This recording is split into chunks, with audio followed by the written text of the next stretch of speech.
Bonjour à tous et soyez les bienvenus pour ce nouvel épisode de Balado Roller.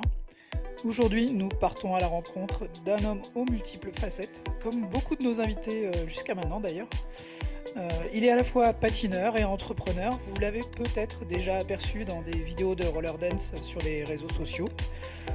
Il est également possible que vous ayez chaussé l'une de ses paires de patins. Nous allons passer la prochaine heure avec Florian Gravier, danseur sur roulette et cofondateur de la marque française Flanners. Bonjour Florian.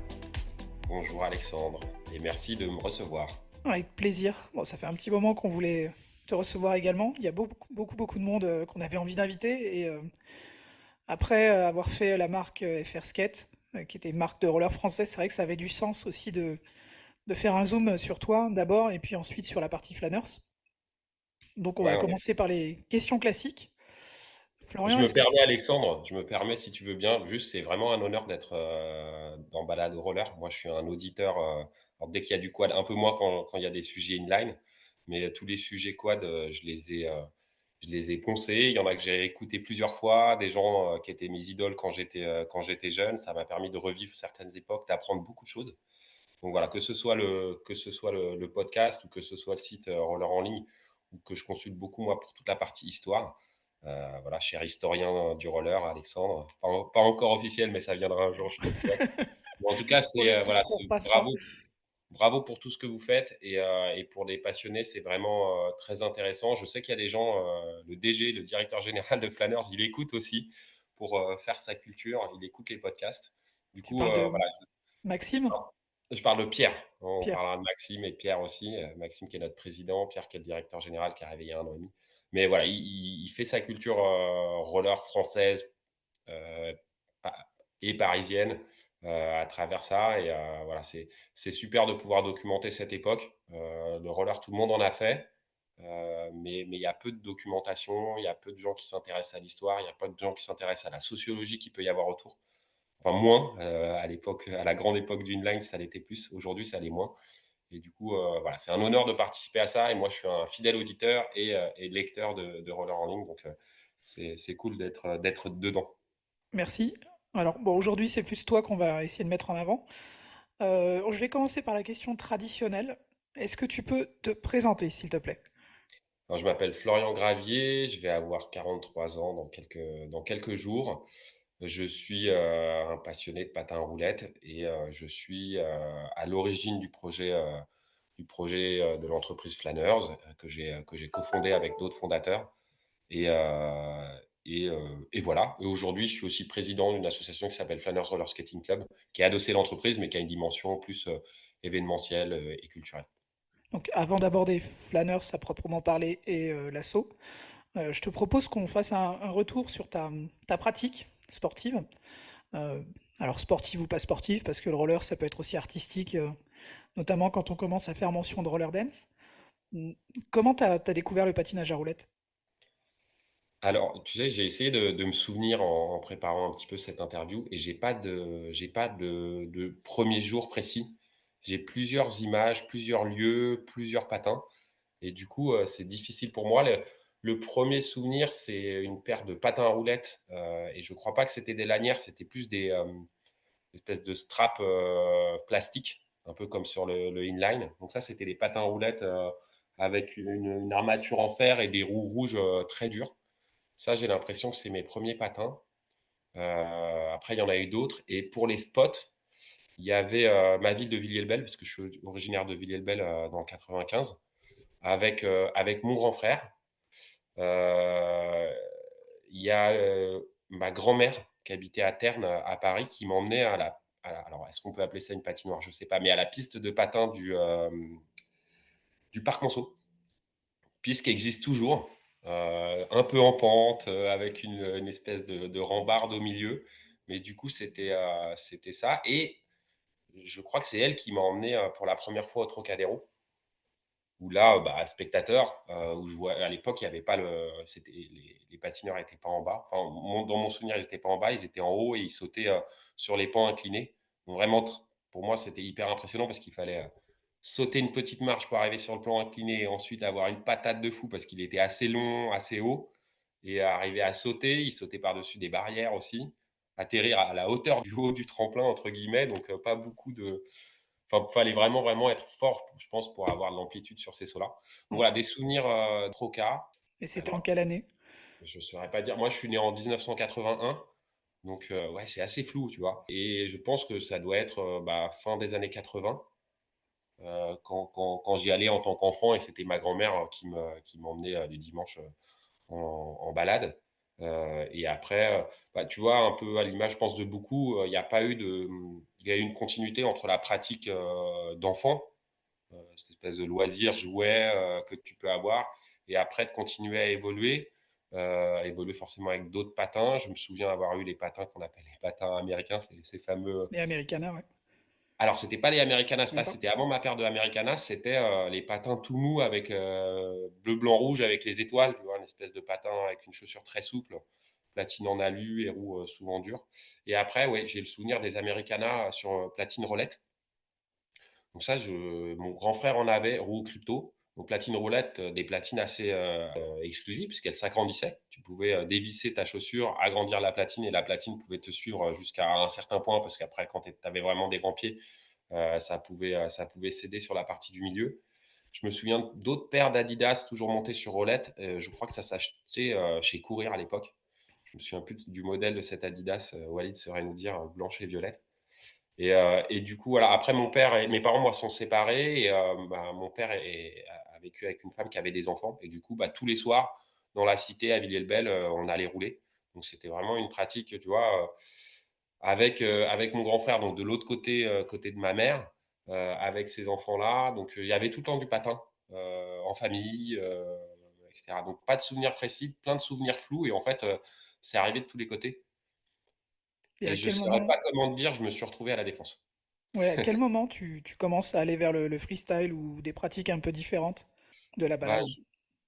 le roller, c'était un moyen d'explorer la ville, donc on sautait des marches, on faisait du slalom, j'avais pas de pratique, tu vois, pratique en bas de chez soi, pas vraiment une pratique, vraiment définie. On essayait de tout faire, on jouait à chat, on faisait un peu de tout et puis après, je pense que c'est autour de 14-15 ans, donc je dirais 93-94. Je sais pas comment je me suis retrouvé à La Défense et du coup là, j'ai commencé à La Défense tous les week-ends.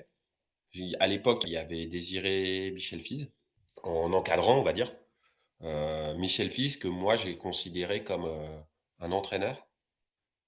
C'était avec lui qu'on s'occupait de la partie administrative pour, cotiser, avoir sa licence, récupérer le suite parce que la défense, le truc c'est que tu avais le suite, ASICS. Moi, c'était à l'époque où c'était je crois que ça a été Nike et puis ça a été ASICS sur le suite de la défense, mais je crois que ça a beaucoup séduit et d'avoir son t-shirt avec le logo, de la défense et une marque en plus, même si c'était pas un suite de la marque en question.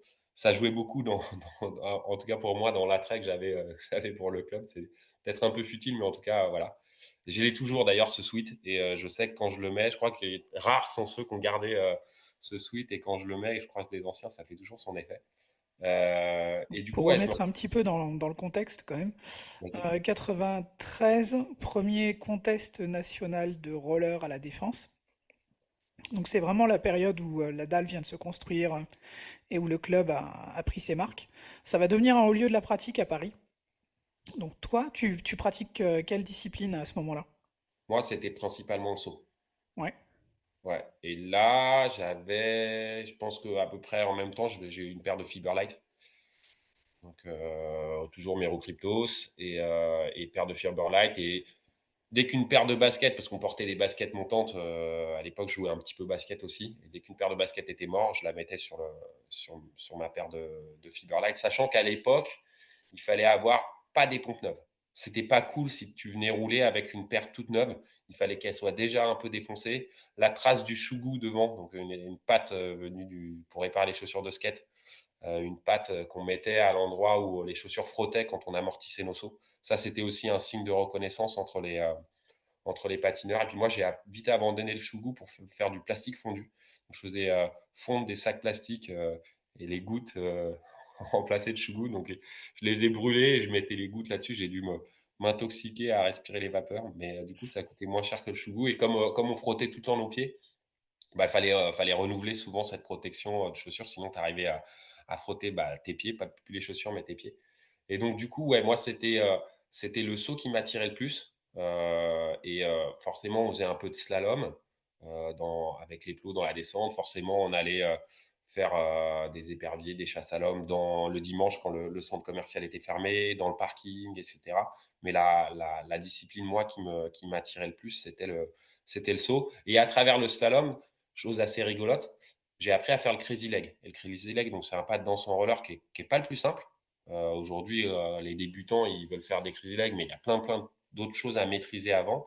Mais quand on était à la défense, ou je pense un peu tout le monde, comme on savait tout faire, et ben, il fallait savoir faire le crazy leg. Fallait savoir sauter une barre de CRS, faire un croisé arrière dans les plots et un sac à dos catch sur le saut et le crazy leg. Je crois que c'était un peu le kit de base du patineur parisien de cette époque-là. Donc voilà. Après, défense, j'y suis resté, je ne saurais pas te dire combien d'années. À un moment donné, Michel Fize, il est parti.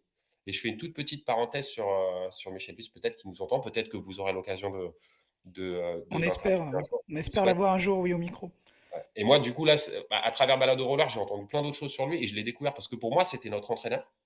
Ça m'étonnait qu'il patinait pas, mais j'avais pas du tout conscience du fait qu'il était sociologue, qu'il était là aussi, à la fois pour nous apporter, nous encadrer, et ce qu'il a fait avec la création du club, je crois qu'il a participé aussi à la création de la commission Mm. Ouais, roller acrobatique. roller acrobatique, etc. Donc beaucoup de Mm, choses mm.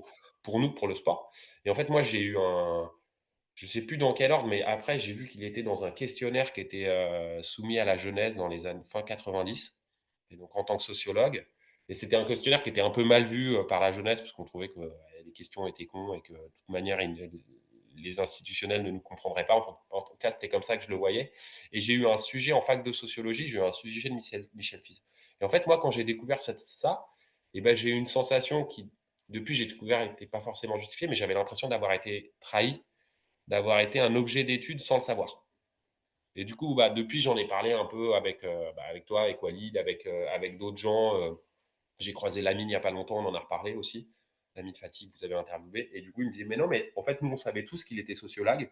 Il était clean, il a fait plein de trucs cool et non, il ne s'est pas servi de toi. C'est juste que moi, j'étais un petit à la Défense. Et pas que parce qu'on allait sauter à Notre-Dame, au Troca, et forcément, on faisait des descentes des Champs-Élysées. Forcément, on allait un petit peu partout. Mais j'étais un petit, donc j'étais pas le meilleur.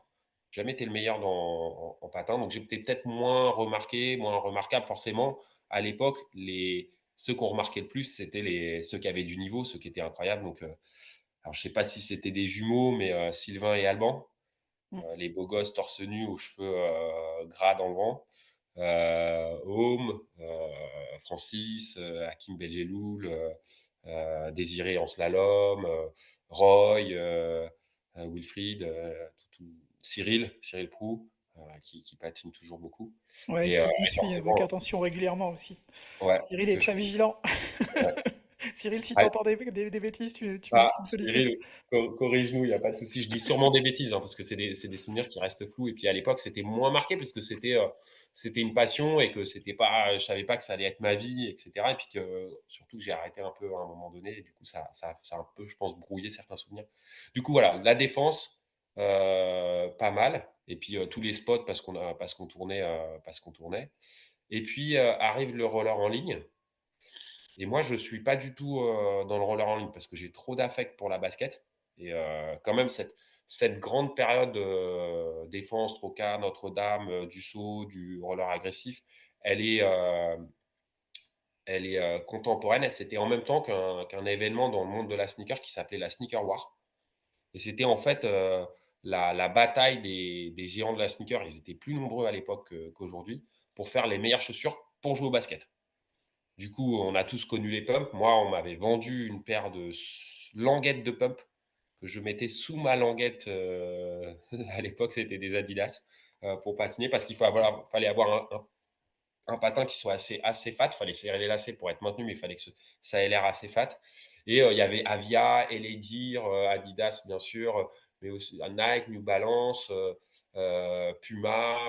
Il y avait plein d'autres marques, Patrick Ewing, etc. Il y avait plein d'autres marques qui étaient dedans et moi, j'étais trop amoureux de ça, j'avais pas forcément les moyens de me payer toutes ces chaussures, mais vu que je jouais au basket, je regardais, les pages, les pages, je regardais les chaussures qu'avaient les joueurs, j'épluchais la Redoute, je regardais les chaussures à 1 000 francs et cetera et du coup, j'ai pas été sensible au inline et ce que je trouvais intéressant et que je vois maintenant à plus a posteriori et que dont je rencontre souvent quand je suis en contact avec les gens du monde de la sneaker, c'est qu'on a développé à cette époque-là une culture sneaker qui était la nôtre. C'est-à-dire que les paires les plus cotées, dans le monde du patin, c'était pas forcément les plus cotés, sur les terrains de basket ou dans la rue ou dans les clips et cetera. Par exemple, la Adidas Streetball, toutes ces versions et une version, je crois que c'est la 3 grise, grise et noire, qui m'a vraiment marqué. Bah, c'était pas une paire hype, tu vois? Aujourd'hui, ils l'ont toujours pas ressorti, il y a pas une hype autour de ça. Mais pourtant, pour nous, c'était la meilleure paire. Et je trouve ça hyper intéressant d'avoir su développer cette culture-là. Du coup, voilà. Et en plus, à cette époque-là, je crois qu'il y a beaucoup, beaucoup de gens qui sont passés par, ces spots, Troca, La Défense, et cetera. Alors forcément, on connaît Taïg, Home, et Francis, pour ce qu'ils ont fait, un petit dans une moindre mesure, moi, pour avoir fait Flâneurs aussi et étant issu de cette époque. Seb, même s'il n'était pas accro, sur ces spots-là et qu'il était, je crois, plutôt à Jussieu ou dans d'autres endroits, mais il vient quand même de cette époque-là. Les fondateurs de Veja, avec qui on bosse, ils étaient, au Trocaï et à La Défense. Le skate, le frisbee, le BMX, les débuts du breakdance. J'ai appris que Joey Starr, il avait découvert le hip-hop parce qu'il venait faire du roller, au Troca et que, c'est comme ça qu'il a vu les premiers breakdancers aussi. Donc il y avait une espèce d'émulation hyper forte et je crois qu'il y a beaucoup, beaucoup de gens qui sont passés par là et voilà et que ce soit les gens du voisinage, donc plutôt, bourgeois ou moi qui venais de la banlieue nord, plutôt populaire ou d'autres gens, il y avait une vraie mixité, ça brassait, il y avait, un peu de filles, il y avait toutes les origines, hyper bienveillants. On était un peu des ados rebelles et la pratique nous aidait, mais on n'était pas des bad boys, quoi. Il y en a peut-être, et je pense même que ça a dû, empêcher certains de faire des conneries parce qu'ils avaient, leur groupe de potes, leur passion, et cetera. Donc vraiment une époque qui m'a marqué moi, je pense qu'elle a marqué le monde du roller. C'est le saut, le slalom tel qu'on faisait, ça s'est fait nulle part ailleurs et aujourd'hui, ça se fait nulle part ailleurs et le niveau de street, qu'on a je dis on, je dis pas moi parce qu'encore une fois, je suis pas le meilleur, mais je me débrouillais quand même. C'est dommage, ça s'est perdu, mais on était les meilleurs dans le monde. Tu vois, quand j'écoute votre interview, quand vous disiez les mecs qui descendaient à Lausanne en arrière, easy en quad, et qui traçaient tout le monde, bah, c'était les mecs de Reims, de Paris, de Toulouse, je crois qu'ils étaient assez chauds aussi. Et voilà, la culture de la basket. Qui a pensé à mettre une plaque en dural le premier, moi je veux savoir ça. Toi, l'historien du roller, tu arriveras à me le dire avant. Mais bref, on a développé une discipline, des produits, enfin du matériel. Et avec Eric et Awasurf qui a suivi avec la laser et tout, et la monolithe aussi, on a fait un truc qui est unique au monde, qui est exclusif, qui se reverra plus. Voilà. Aujourd'hui, les Anglais ils sont très forts en street, en arrière et tout. Mais voilà, accrocher des voitures, faire du saut dans l'eau. Enfin, il y a des trucs qui se refont plus et qui étaient vraiment propres à cette époque. Il y a quelque chose que je vois en filigrane dans tes propos, c'est la place de la basket. La place de la basket, qui effectivement est centrale dans la culture du quad, et qui finalement, déjà à l'époque, était très très présente. Et on va déborder un petit peu sur la partie Flanners, mais finalement, il y a une certaine continuité aujourd'hui Ah ouais, ouais. dans la culture et l'appétit que vous avez pour des paires de chaussures et des belles paires de chaussures. Donc j'imagine que cette période-là, elle t'a beaucoup servi pour après, pour maintenant même, je dirais. Bah, j'en savais rien. J'en savais rien. Mais quand je me suis mis sur le projet Flanners et que je suis allé éplucher Internet et que je suis tombé sur rollerquad.net, avec tous les montages, donc le site de Le Walid site de Dinouk. Walid, ouais. Euh, Bah voilà, là, j'ai pu replonger dedans, etc. Et me rendre compte, parce que quand on était dedans, on se rendait pas forcément compte de ce côté unique et nouveau et moi j'avais pas forcément la conscience de l'impact que ça pouvait avoir. Tu vois, aujourd'hui j'en vis et j'en mange au quotidien. Mais c'est vrai que voilà. avec étant de Villiers-le-Bel, ça rejoint aussi la culture hip-hop. Tu vois, il y a des liens entre le hip-hop et le roller aussi, en France, aux États-Unis. Donc ouais, pour moi, il y a une cohérence, entre, bah, cette époque-là, ce que je faisais aujourd'hui. À un moment donné, je voulais avoir des Bauer sur mes quads parce qu'il y avait Home qu'on avait, mais j'ai jamais passé le pas, et voilà. Et si on revient rapidement à la pratique, Ouais. du coup, le inline arrive. Mon frère, je ne sais pas s'il la ramène ou s'il se la fait envoyer des États-Unis, mais il a une paire de Lightning, mais avant les Lightning, c'est-à-dire que c'était sans les lacets. Donc c'était une paire de rollerblades noir et jaune fluo, mais il y avait je sais pas si on dit un strap ou, un espèce de truc pour serrer qui était pas un lacet et lui, il avait Des ça. boucles micrométriques, hein. Voilà, et il avait ça et genre c'était un des tout premiers et tout, on le regardait comme un extraterrestre et du coup, il avait ça et je sais pas comment, heu, ouais, je fais un tout petit reptir en arrière.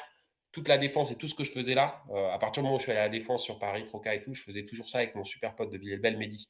On était tous les 2, on était les petits et on suivait les grands et tout machin. Donc du coup, mon frère qui avait toujours un peu patiné, là, il récupère cette paire. On commence à savoir que ça roule dans des rampes et cetera. Donc on se dit: «Vas-y, on va peut-être que la défense et cetera, ça peut-être ça commençait à passer un peu de mode». Enfin, en tout cas, le inline a changé, cette pratique et du coup, on est allé sur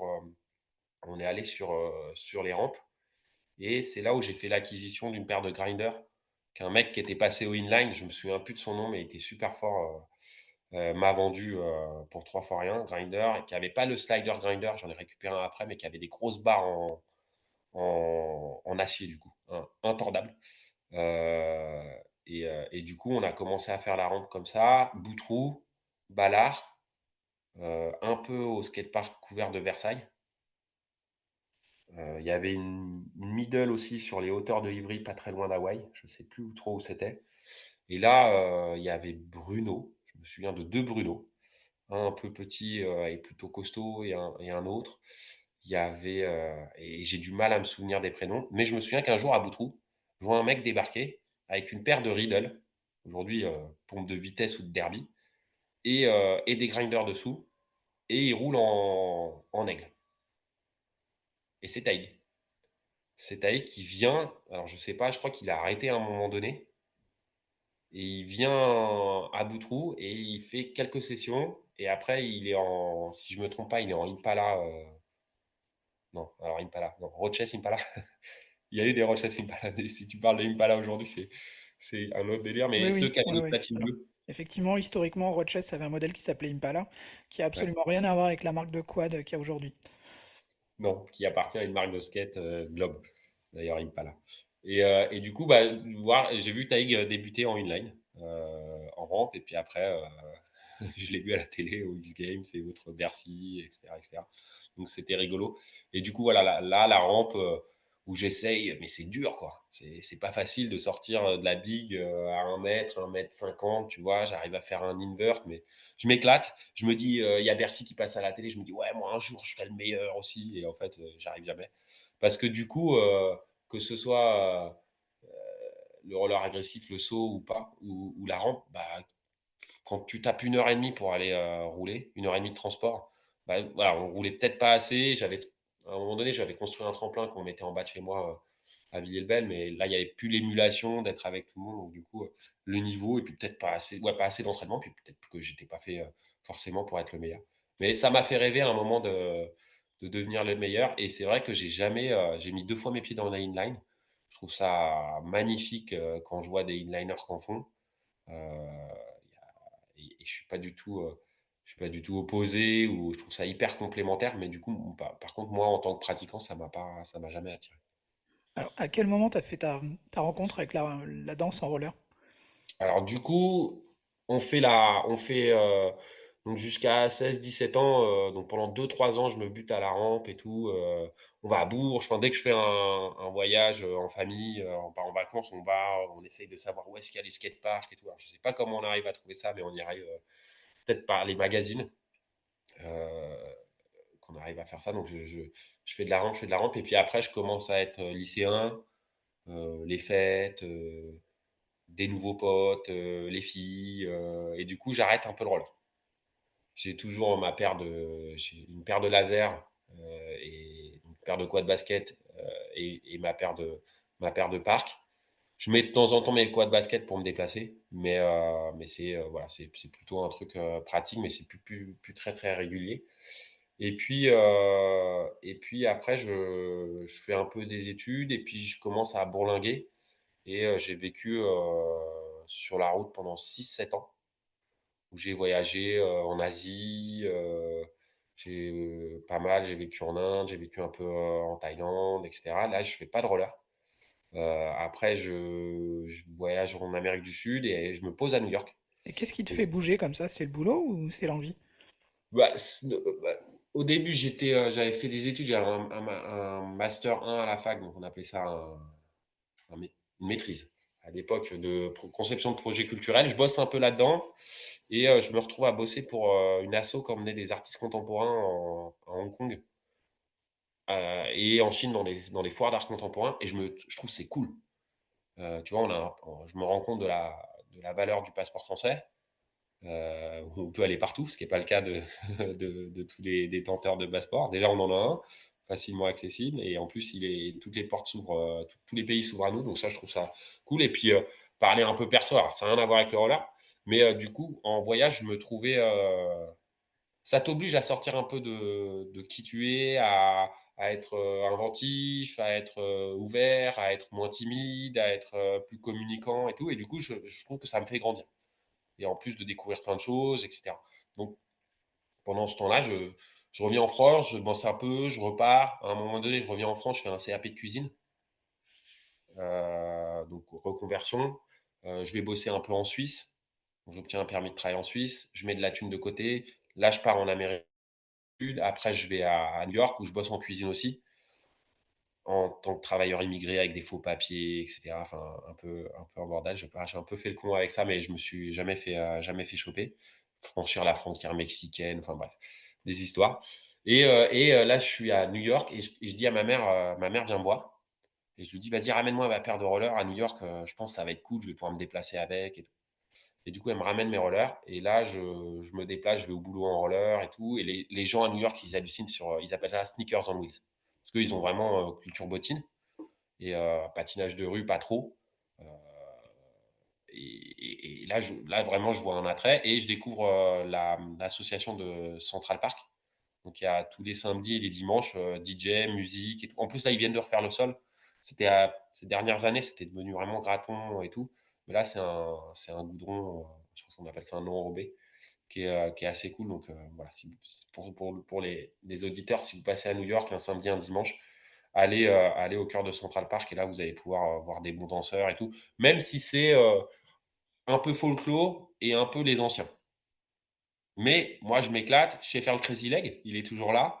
Je tourne, je saute, je fais un peu le foufou et je commence à tisser des liens et bah, tu connais, hein, tu as des rollers au pied, tu te fais des amis, qui ont des rollers au pied, plus facilement que si tu en as pas. Et du coup, je commence à tisser des liens avec des locaux, c'est sympa. J'habite dans une coloc et je commence à monter des patins aussi pour les gens. Parce que moi, je m'étais racheté une paire de dunk là-bas, et je m'étais remonté, ça. J'ai une paire blanche et violette, j'ai des roues blanches et violettes, j'avais fait un truc, joli et je loue une perceuse, j'achète un peu de matos et je fais deux trois montages pour des gens comme ça et puis, je pratique et puis je reviens en France. Je vais vivre en Italie, où je me déplace en roller. Je vis à Venise et je suis, serveur, près du Rialto.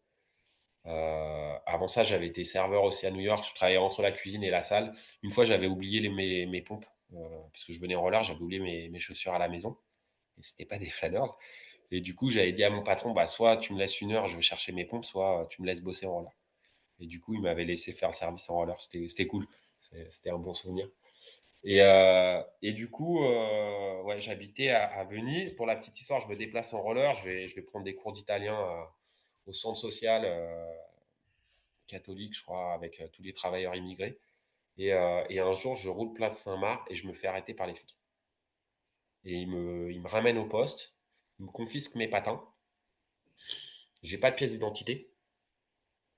Donc ils me disent, «Bah écoute, les patins on les garde, tu rentres et puis tu nous ramènes ta pièce d'identité et on te rend tes patins».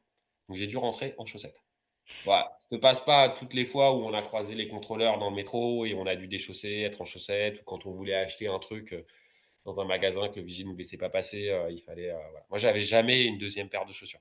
Je sais qu'il y en a qui prennent des petits tongs, des trucs légers et tout, mais moi une fois, j'ai ramené une paire de chaussures, ma paire de Jordan 9, toute neuve que j'avais eue pour la rentrée en solde et tout et j'ai mis mon sac à dos derrière le tremplin de la Défense et on m'a volé mon sac à dos. Donc après, je laissais mes chaussures remplies avec les patins. Et du coup, à Venise, j'ai ça et je m'étais dit: «Ouais, je m'étais dit: "Je vais monter ma boîte"». Quand j'ai habité au Mexique, j'avais commencé à me renseigner, pour, pour ouvrir une crêperie, je m'étais dit: «Ouais, je vais faire mon activité», et cetera. Et un jour avec Michaela, mon ex et un copain Amedeo, on rentre de Milan et on rentre à Venise et on avait ramené de la famille, une bouteille de grappa, donc on boit dans le train et là, ça parle patin et tout machin et c'est là où vient l'idée où je me dis: «Il faut que ce soit détachable». Voilà, ça, on pourrait faire un truc. Les patins, c'est cool, les gens m'en demandent et tout, des montages basket, mais il faudrait que ça puisse être détachable. Donc là, on est en 2010-2011, quelque chose comme ça. Et du coup, je rencontre, parce que j'étais dans un milieu assez étudiant à Venise, donc je rencontre des étudiants ingénieurs, on commence à gratter quelques idées de concepts, de systèmes méca et tout. Et puis je me dis: «Bon, bah, vas-y, c'est ça que je veux faire» et donc je pars en Suisse et là, je vais travailler pendant 8 mois en intérim et là, je prenais deux, 3 missions d'intérim d'affilée. Le plus long que j'ai fait, c'est 23 heures de travail d'affilée et j'étais payé 21 € net. Donc tu vois, les 23 heures, ça fait tout de suite un petit billet. En tout cas, à mon époque, enfin, pour moi, c'était de l'argent vraiment gros et j'ai habité chez mon oncle et ma tante qui habitaient de l'autre côté de la frontière. Du coup, merci à eux et j'ai pu mettre 15 000 € de côté en 8 mois et je suis rentré. J'ai fait une formation qui s'appelle, Créa Jeunes, qui existe plus, qui est dispensée par l'ADI, Association pour le droit à l'initiative économique, qui font du microcrédit et des choses comme ça. En fait, tu viens avec ton idée et tu sors avec un business plan. D'accord. Mais c'est toi qui dois le faire, tu vois? Mais tu apprends ce que c'est que l'entrepreneuriat sur la base de ton idée. Donc déjà, tu as la fibre entrepreneuriale, l'envie en tout cas d'être à ton compte, parce que Ouais, ce que tu nous disais, donc dans ton parcours, tu avais un master en conception organisation d'événements et un CAP de cuisine. ouais, C'est vrai que c'est un petit peu éloigné de Flanners. ouais. Euh, Bah, les événements, ça rejoint un peu maintenant. ouais, un peu plus sur la partie associative. Ouais, et puis si on fait la petite parenthèse, moi je la restauration, c'est hyper, déjà tu tapes dedans, tu te fais pas toujours payer tes heures sup, et il y a une vraie, vraie rigueur. Bon, il y a du vocabulaire militaire d'ailleurs, et du coup, il y a plein de choses que je peux en retirer et aujourd'hui quand j'ai des stagiaires ou des jeunes, en formation et cetera, je leur dis: «Voilà, moi en cuisine, ce que j'apprenais, c'était, que, tu avais fini ta mission quand ton poste de travail il était rangé. On t'a dit de faire la recette et d'envoyer, X couverts, mais tu as pas fini tant que c'est pas rangé, nettoyé et Ouais, du que c'est coup, cette propre. rigueur-là Mm. ouais et du coup, cette rigueur-là, bah, elle m'a vachement servi et je la transmets aussi et par exemple, on y reviendra, mais Arnaud qui a été l'ingénieur qui a inventé le système, bah, quand j'ai vu son CV, il avait bossé au McDo et moi, je trouvais ça cool parce que lui, il était école d'ingé et tout, mais déjà, il avait bossé donc pour moi, il avait mis les mains dans le cambouis, donc il savait ce que c'était que «la vraie vie» entre guillemets et il m'avait dit: «Tu vas voir la prod, on va la faire comme au McDo»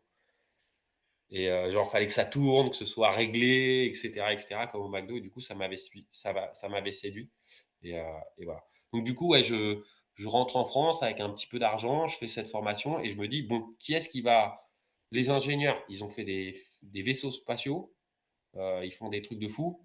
Faire en sorte qu'une basket se détache d'une platine, forcément, c'est possible.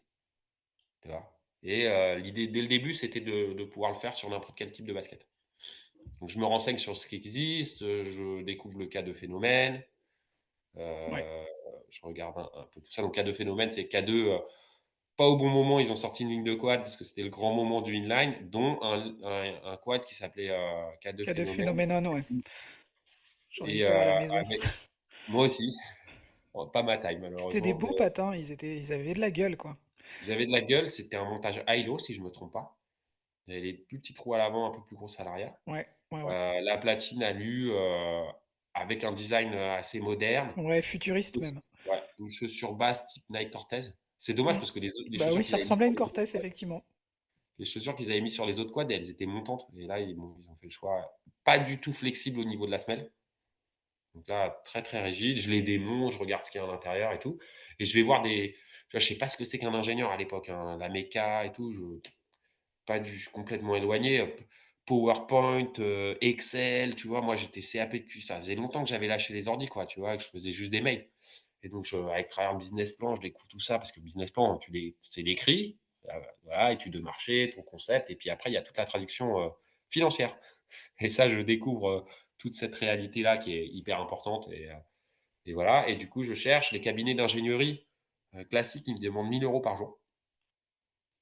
Et en plus, il me dit: «Ouais, filez-nous le projet, revenez vous voir et on vous file ça». Je dis: «Bah non, moi, il me faut quelque chose de plus. Il faut que je participe parce que vous connaissez quoi, vous, au roller? Vous connaissez rien». Donc moi, j'ai une connaissance empirique, je connais un peu le matos et tout. Voilà et donc du coup, je cherche qui va pouvoir faire ça. Je sais bien qu'avec mes 15 000 balles, si je vais voir les cabinets d'ingénierie à 1 000 € par jour, beh, je vais ressortir avec rien du tout. Donc je me dis: «Bah, il y a bien des étudiants, on est en France, enfin, il y a». Parce qu'à un moment donné, je me suis dit: «Est-ce que je vais le faire aux États-Unis?» Parce qu'un business comme ça, peut-être qu'il faut le faire aux États-Unis. Mais après, je me suis dit: «J'ai aucune connexion aux États-Unis, l'argent privé, les levées de fonds, ça se fait à fond. Ça se fait vachement, mais il faut être connecté». Alors je me suis dit: «En France, au contraire, il y a toutes les aides et on va aller gratter, toutes les aides». Et du coup, je découvre l'existence des juniors entreprises. Juniors entreprises, c'est des associations d'élèves qui font des prestations dont leur école enseigne la spécialité. Donc, il y a notamment la junior entreprise de l'École supérieure des arts et métiers, donc école d'ingénierie mécanique, à pas confondre avec le conservatoire des arts et métiers qui est au métro arts et métiers, là c'est la place d'Italie. Et du coup, je vais voir cette association d'élèves. Donc eux, les élèves, ça leur fait un petit boulot et puis en même temps, ça leur fait voilà, de l'argent et puis en même temps, ça les forme sur leur futur métier. Et du coup, c'est là, voilà, je soumets le projet et je demande une cotation, je demande à ce qu'ils me mettent un chef de projet et c'est Arnaud, c'est là où je vois son CV. Petite parenthèse, il a fait son stage de troisième chez Vertical Line. Donc, il avait passé tous les prix, de francs en euros. Ouais, pour le rappel, c'était un des 10 ou 15 magasins qu'il y avait à Paris à la grande époque. Ouais, Vertical que Line.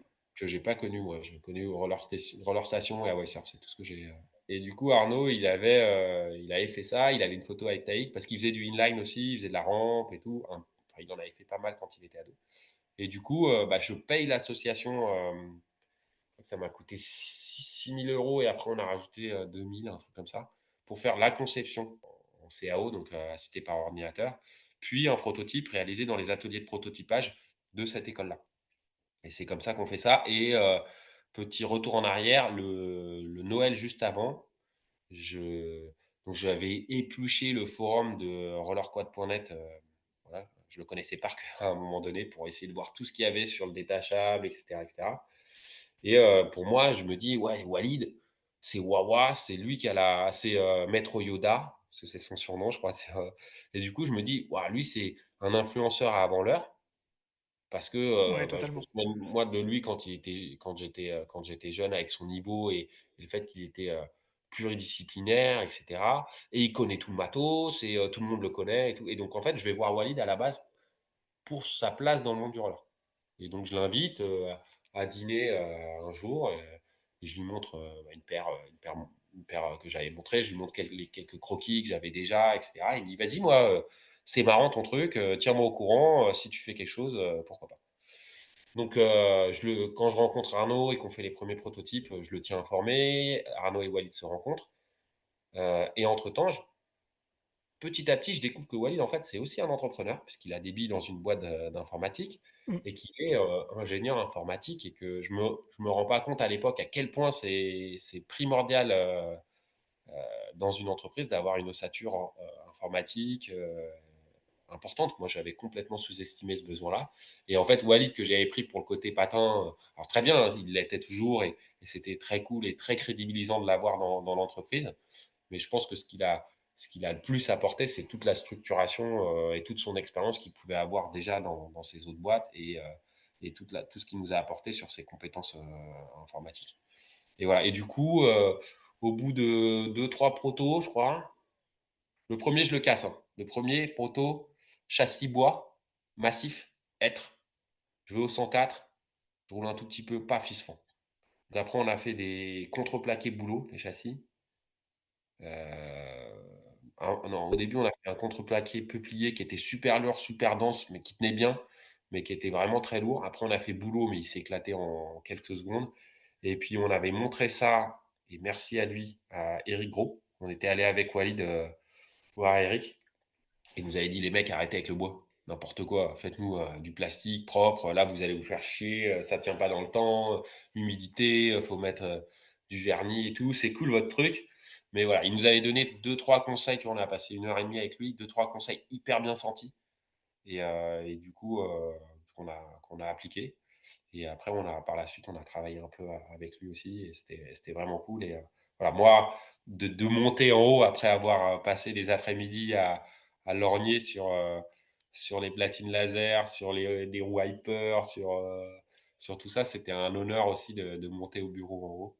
Ouais, chez Hawaï, effectivement, tout le monde connaissait un petit peu le rez-de-chaussée avec le magasin à proprement parler. Derrière, tu avais les bureaux et la R&D, enfin pas la R&D, mais il y avait les graphistes et tout ça qui étaient là. En haut, il y avait le bureau d'Eric, et puis en bas, il y avait la cave. Et Ouais. quand t'allais soit en haut, soit en bas, t'étais privilégié. Ouais, on a fait un tour à la cave aussi. Mais ça, c'est encore une fois, c'est Walid qui m'a ouvert les portes de Racer. Je pense qu'Eric, même s'il ne me connaissait pas, il aurait été ouvert, mais l'aura de Walid a facilité grandement les choses. Et voilà, petite parenthèse, Walid, il fait pas mon interview parce qu'il a dit ouais, conflit d'intérêts, et puis en plus, je vais trop critiquer, ou sinon je vais pas pouvoir critiquer, ça va pas être bon. Donc voilà, Walid est plus dans Flâneurs. Il a cédé ses départs en 2019. Je crois qu'il est parti en 2020 ou 2021. Mais ça a été une grande aventure humaine. Et moi, je suis vraiment, vraiment très content de ce qu'on a pu travailler, faire ensemble, et puis de ce qu'on a fait naître, à savoir des patins détachables. Et du coup, voilà, pour en revenir, on fait deux, trois poteaux et j'arrive au bout du cursus de porteur de projet parce que, à un moment donné, il faut se structurer, avoir une entité juridique, donc une structure juridique, une société, pour pouvoir passer les steps suivants. Donc, on crée la société, on intègre l'incubateur des arts et métiers et on commence à aller chercher de l'argent. Ce qu'on appelle les prêts d'honneur, c'est des prêts à 0% pour des porteurs de projets. En général, on prête de l'argent et tu commences à rembourser longtemps après, genre un an après, et 0%. Donc, c'est vraiment, quand je parlais de toutes les aides en France, même si là, on ne te le donne pas l'argent, on te le prête à taux zéro, et tu as tout l'accompagnement pour créer ton dossier, pour aller chercher cette thune-là. Dossier que tu peux donner à un banquier après parce qu'il est bien fait. Et si tu as eu du prêt d'honneur, les banquiers vont te prêter de l'argent. Donc, on a réussi à emprunter, je crois, jusqu'à 350 000 euros. Donc, des gros sous. Voilà, ça ne s'est pas fait en une fois, hein, c'est plusieurs prêts, etc. etc. Et puis, en 2015, on sort notre première vidéo. Hmm. Alors Euh, attends, déjà, on va remettre dans le contexte. Euh, Il y a la fondation de la société. ouais, La marque voit le jour. Alors, de mémoire, ça devait être le 19 décembre 2014, si je me bon, souviens bon, bien. l'historien a parlé. Euh, Après, donc, elle est constituée avec trois associés, quatre, pardon. 4, Donc, ouais, il y a toi, il y a ouais, Arnaud Darugia, il y a ouais, David Brun et il y a ouais, Walid Nou. ouais, Donc, ça, c'est le quatuor des débuts. ouais, Donc, ça, c'est 2014. Donc, ouais. là, à partir de là, la société elle est constituée. Vous avez un siège social, vous êtes basé où? Alors, du coup, pour revenir à Arnaud, j'en ai parlé, donc je l'ai rencontré. Lui, il était chef de projet pour le développement de ce produit-là à la Junior Entreprise des Arts et Métiers. Il terminait son emploi, il terminait sa formation d'ingénieur mécanique. Et on a fait les premiers protos. Et après, Yves Saint Laurent a sorti une paire en même temps, pas très longtemps après, donc à 890 euros. Il y avait le derby qui commençait à pointer sévèrement son nez. D'abord le film Bliss et puis après toutes les ligues, et que ça commençait à être à la télé. Donc on était dans le début du retour du quad, qui n'a jamais disparu, hein. Les rings ont toujours été là. quelques quaders aussi, mais c'est vrai que les rayons de nos magasins parisiens étaient devenus très très pauvres en quad. Il n'y avait plus beaucoup de matos et le Derby a relancé ça. Yves Saint Laurent, enfin voilà, il y avait quelques bons signes de marché. Moi, j'avais fait une autre étude de marché avec une autre junior entreprise de l'ESSEC où j'étais allé poser des questions à la rando en montrant mes protos et tout. Et voilà. Et du coup, Arnaud, il a dit OK, on s'associe. Donc Walid, que j'étais allé chercher, Arnaud, l'ingénieur, donc Walid, l'ingénieur informatique, Arnaud, l'ingénieur mécanique, moi, la volonté et la capacité d'apprendre un peu tout. Et puis le troisième, c'est un pote d'enfance qui s'appelle David, un pote de Sarcelles, qui m'a dit, vas-y, moi, il a mis 2000 balles, je crois, quelque chose comme ça. Et il trouvait ça rigolo. Et au début, Walid et David, ils étaient passifs. C'est-à-dire qu'ils travaillaient pas. David, il a jamais travaillé pour Flanners. Et Walid, c'est qu'en 2018 qu'il est venu bosser. Alors, il venait le week-end, taper dedans, il venait nous aider, on faisait des réunions ensemble, mais il n'était pas au quotidien avec nous. Voilà. Et donc, alors je sais plus si j'ai répondu à ta question. Non, mais voilà, c'était juste pour remettre dans le contexte. Donc tu disais en 2015, il y a un virage. Bah, 2015, on se dit, il y a des protos qui commencent à être vraiment satisfaisants. Sachant qu'on a développé plus la partie attage on a mis du temps à développer ce qui était dans la chaussure. Notre semelle technique qui permet d'être souple quand on marche et rigide quand on est clipsé. Ça, on l'a fait avec l'Institut national de podologie un petit peu après. Donc, pareil, on allait voir des étudiants qui ont fait leur mémoire de fin d'études sur une chaussure avec le système Flanners, une chaussure sans, la flexion, la résistance et tout. C'était vraiment intéressant. Et c'est du coup des podologues qui ont créé un peu les formes de nos pièces mécaniques qui sont dans nos chaussures. Et du coup, on découvre l'existence de ce qu'on appelle le crowdfunding. Donc, c'est financement participatif et il y a plusieurs types de crowdfunding. Celui qui nous intéresse, c'est le reward based, donc crowdfunding avec contrepartie, où tu peux faire une prévente en fait. Et du coup, on découvre qu'il y a ça, on se dit qu'on va aller sur Indiegogo. Après, on apprend que Kickstarter va se lancer en France. Donc, Kickstarter, c'était la plateforme Mhm. la plus connue. Et à l'époque, il fallait une entité juridique aux États-Unis, un compte en dollars pour pouvoir être sur Kickstarter. Mais on apprend qu'au mois de juin, ça se lance en France. Du coup, en plus, on a un peu de retard. Donc, du coup, on avait annoncé une première date en sortant notre première vidéo. Vidéo qui fait, je sais pas, 120 000 vues en quelques jours sur Facebook. À l'époque, c'était incroyable. Des mecs qui zooment, qui font des captures d'écran pour dire regarde, c'est comme ça le système, c'est ça. Enfin, on sent un intérêt vraiment assez fort. Et du coup, là, on commence à sortir de la vidéo. Je crois que c'est toutes les semaines, on faisait du contenu. Alors, soit on reprenait des éléments, des vidéos existantes de rollers, on faisait des compilations, des machins, soit on commençait à faire nos propres vidéos pour justement teaser euh, le, la prévente qui a eu lieu donc sur Kickstarter le jour où Kickstarter s'est lancé en France, le 2 juin 2015, je crois. Et du coup, là, on fait un mois de prévente et on fait 100 000 euros de chiffre d'affaires, à peu près, je ne sais plus exactement, il y a Alors, 300 paires, je crois, quelque chose comme ça. pour remettre un petit peu dans les chiffres du moment, effectivement, ça démarre vers le 2 juin 2015, la campagne.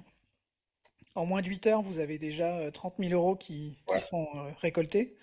Et 6 jours après, vous êtes à 70 000 euros. Après, ça se calme un peu. Ouais. Ça a Et puis duré après, ça 3 semaines, ralentit. un mois, et on n'a pas réussi à atteindre les 100 000. Mais super, quoi. Vraiment un engouement. Dans le monde du business, on va appeler ça une preuve de concept.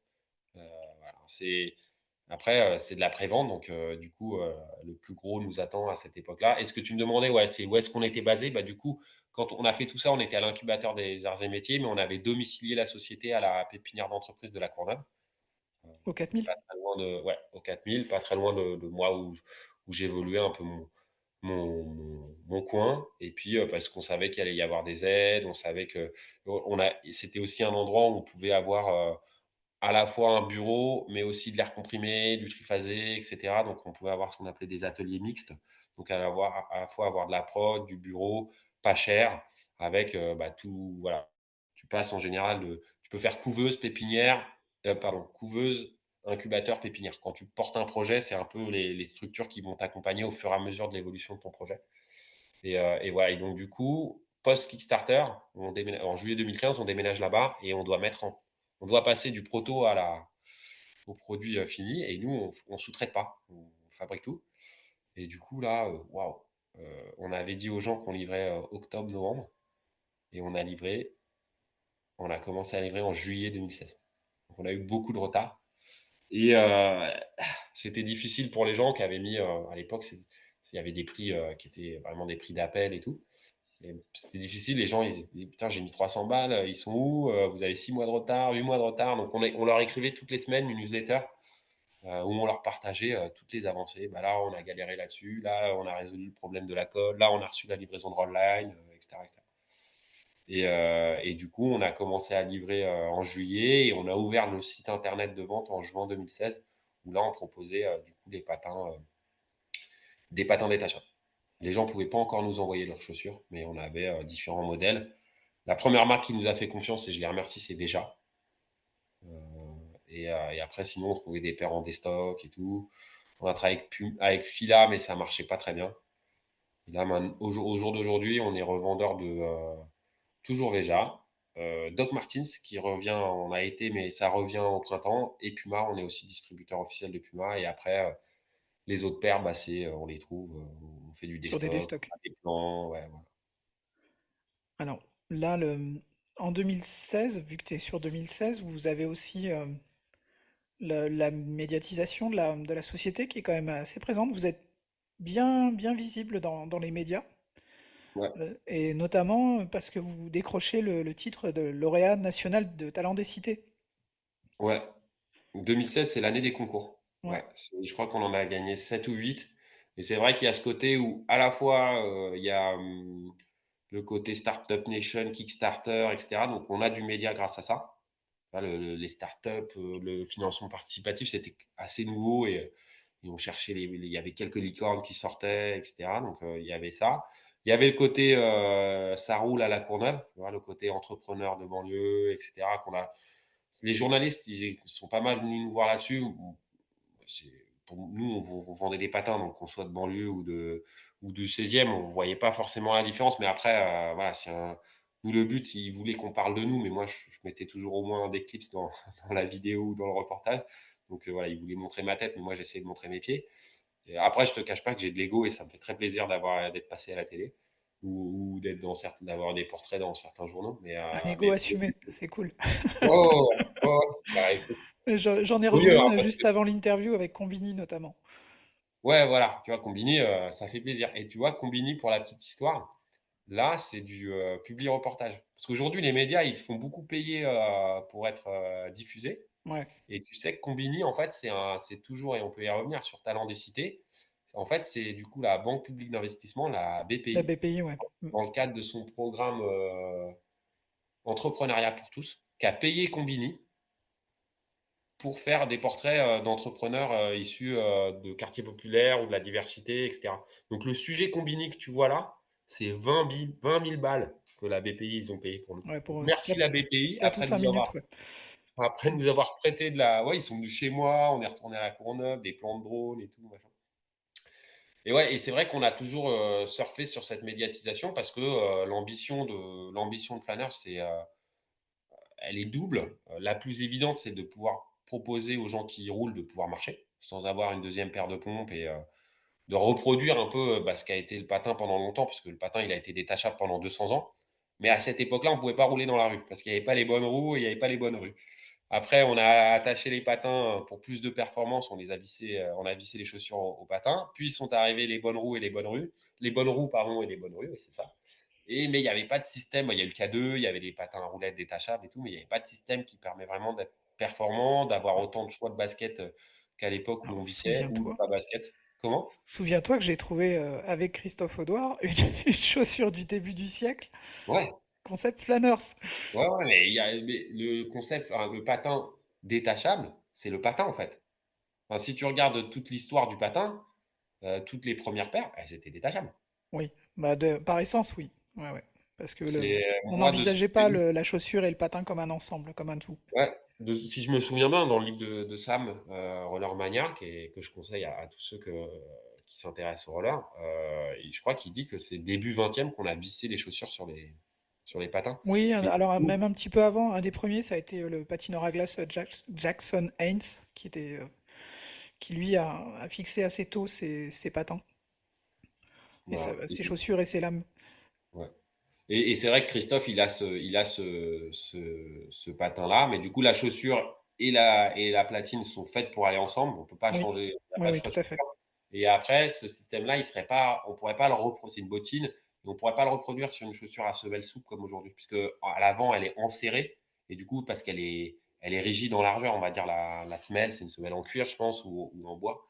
Et du coup, ce serait difficilement reproduisible. Et je pense que ces patins-là étaient pas faits particulièrement pour le déplacement. Peut-être que les gens marchaient pour aller jusqu'à la patinoire, mais ils patinaient dans les patinoires parce qu'à cette époque-là, je crois pas Oui, qu'il tout y à avait fait.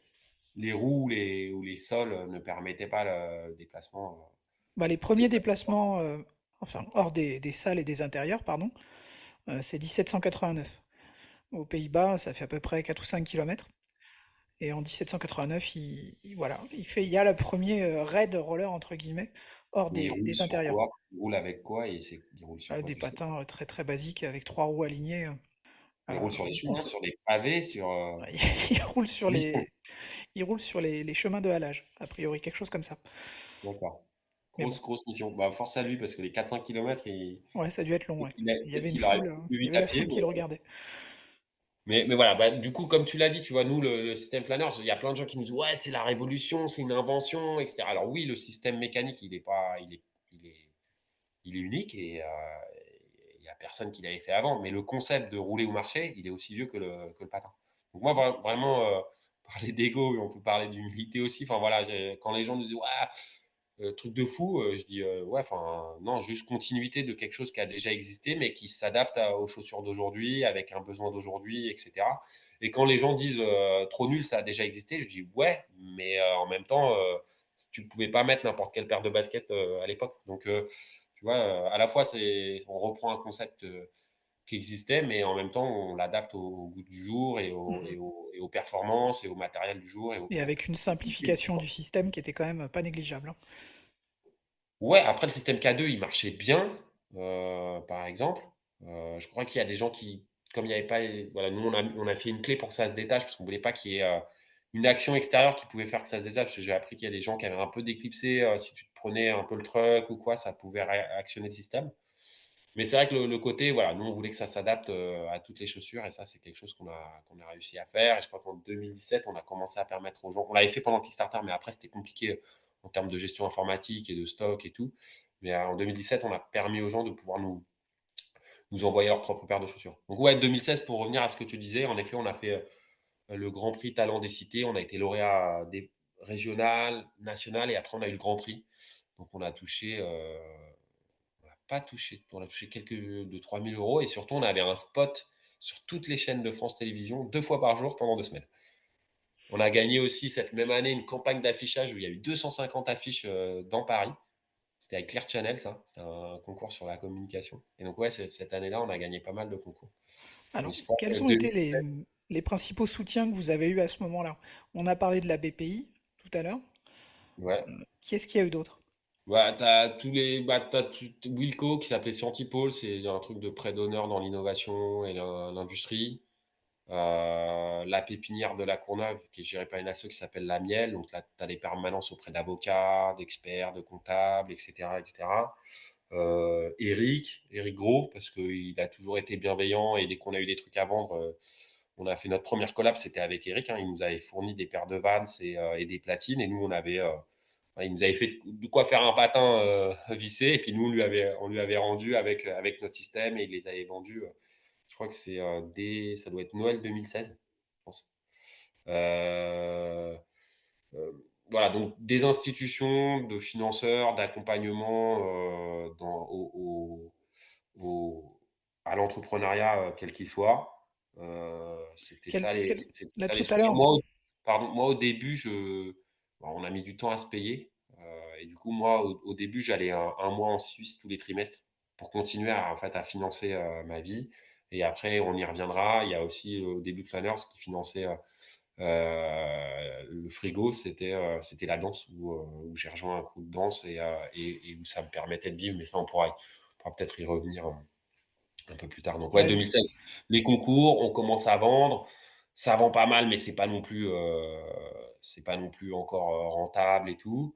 2017, on fait une collab avec Veja. Donc là, c'est déjà, au début, on avait juste fait une paire pour eux pour un shooting et puis ils nous ont dit: «Ouais, tout le bureau est devenu fou, les gens en veulent», Enfin, ils avaient eu un sup un super accueil pour ce truc à la base qui pensait faire juste un produit rigolo pour faire des photos et du coup, on a fait 250 paires pour eux et là, ce qui était assez fou, c'est qu'ils les ont vendus, eux, à leur réseau de distribution et donc c'était en vente chez Colette, chez Merci, et dans tous les équivalents des grands concept stores de je crois dans 10 pays et je me souviens chez Merci, boulevard Bastille, un espèce de truc, concept, machin, assez branchouille. J'y vais j'y vais, avec mes flâneurs et je mets, mes bases roulantes autour d'un leash, à mon épaule et je vais voir les patins en rayon, tu vois? La fierté, de voir ces produits, vendus dans une enseigne, tu vois? Avec, assez prestigieuse et ils sont présentés clipsés et il y a une vendeuse qui passe qui me dit: «Ah mais les vôtres, ils se détachent?» et donc je lui dis: «Mais les vôtres aussi madame, à 450 €, 475 €, vous pouvez aussi les détacher». Du coup, Colette, ils avaient accepté que je leur fasse une formation vendeur, mais pas merci. Et Colette, du coup, ils avaient bien capté et ils vendaient des chaussures en plus. Ils nous appelaient pendant la journée, en disant: «Ouais, là, on a vendu une paire de la collab Veja, mais le mec, il veut prendre une paire d'Air Force One, de Jordan qu'on a en plus. Est-ce qu'il peut te l'envoyer?» «Ouais, ouais, vas-y». Du coup, ils avaient bien compris qu'ils pouvaient faire des ventes additionnelles et tout. Donc j'ai fait la formation chez Merci, puis ils ont fini par tout vendre. Et, heu et voilà. Mais cette collab, c'était vraiment cool, tu vois, là, parce que ça nous a permis, tu vois, des articles dans Cosmopolitan et tout et puis la campagne d'affichage, dans Paris, bah, du coup, on a mis cette collab-là. Parce qu'on n'avait pas le droit de mettre les autres marques de chaussures puisqu'on bossait pas avec eux, donc de toute manière, on n'avait pas le choix, sinon on serait fait rattraper par la patrouille. Mais voilà, ça, c'était cool. Ça, c'était tu parlais de partenaires, Rollline, c'est un vrai partenaire aussi. Tu vois? Parce qu'eux, ils nous ont ouvert un compte dès le début. Ils nous ont permis de vendre, à la fois du matos artistique et de derby, alors que normalement les comptes sont vraiment séparés et tu vends pas les 2. Ils nous ont fait des roues avec notre logo et leur logo, donc un peu collab aussi. Assez vite, et ça c'est par l'intermédiaire de Walid, on s'est rapproché de Seba Universkate. Donc, Universkate, c'est le nom de l'entreprise qui distribue ces bars, qui est une marque qu'ils ont créée, qu'ils ont dû céder depuis, et maintenant leur marque FR, et puis ils distribuent d'autres marques comme Them ou autres. Giro, des choses comme Ouais, ça. ouais. Luminous, et bien Et, d'autres. ouais. Et du coup, on a toujours échangé, et puis ils sont devenus nos fournisseurs. Ils nous ont vendu des roues, des roulements. Là, aujourd'hui, ils nous vendent des platines, parce que eux, du coup, ils ont le pied en Chine, ce qu'on n'a pas du tout nous. Et du coup, ils ont été aussi facilitateurs, conseils, voilà. Moi, je les considère, même si j'ai pas roulé avec eux, Walid beaucoup plus, moi, je les considère un peu comme nos grands frères parce que c'est des passionnés de patin, qui ont fait le patin dont ils avaient envie et bah, c'est plus ou moins c'est ce qu'on a fait nous aussi et ils ont réussi et eux, pour le coup, enfin, ils sont toujours tous les 2, Greg et Seb et ils ont trouvé leur marché et c'est une réussite, je crois et Ouais. bravo à eux. Quelles sont les principales difficultés que vous avez rencontrées avec Flanners? Tout à l'heure, on parlait d'abord des débuts où vous avez un petit peu tâtonné sur les matériaux. Après, j'imagine que pour toute l'organisation de la production, la chaîne logistique, le ravitaillement, il y a quand même dû y avoir un petit peu de boulot. Ouais, ouais, bah, il y a comme tu dis, il y a toute la phase produit, R&D, passer du proto à la ligne de prod, ça a rien à voir et moi tu vois, CAP de cuisine et master de conception de vent.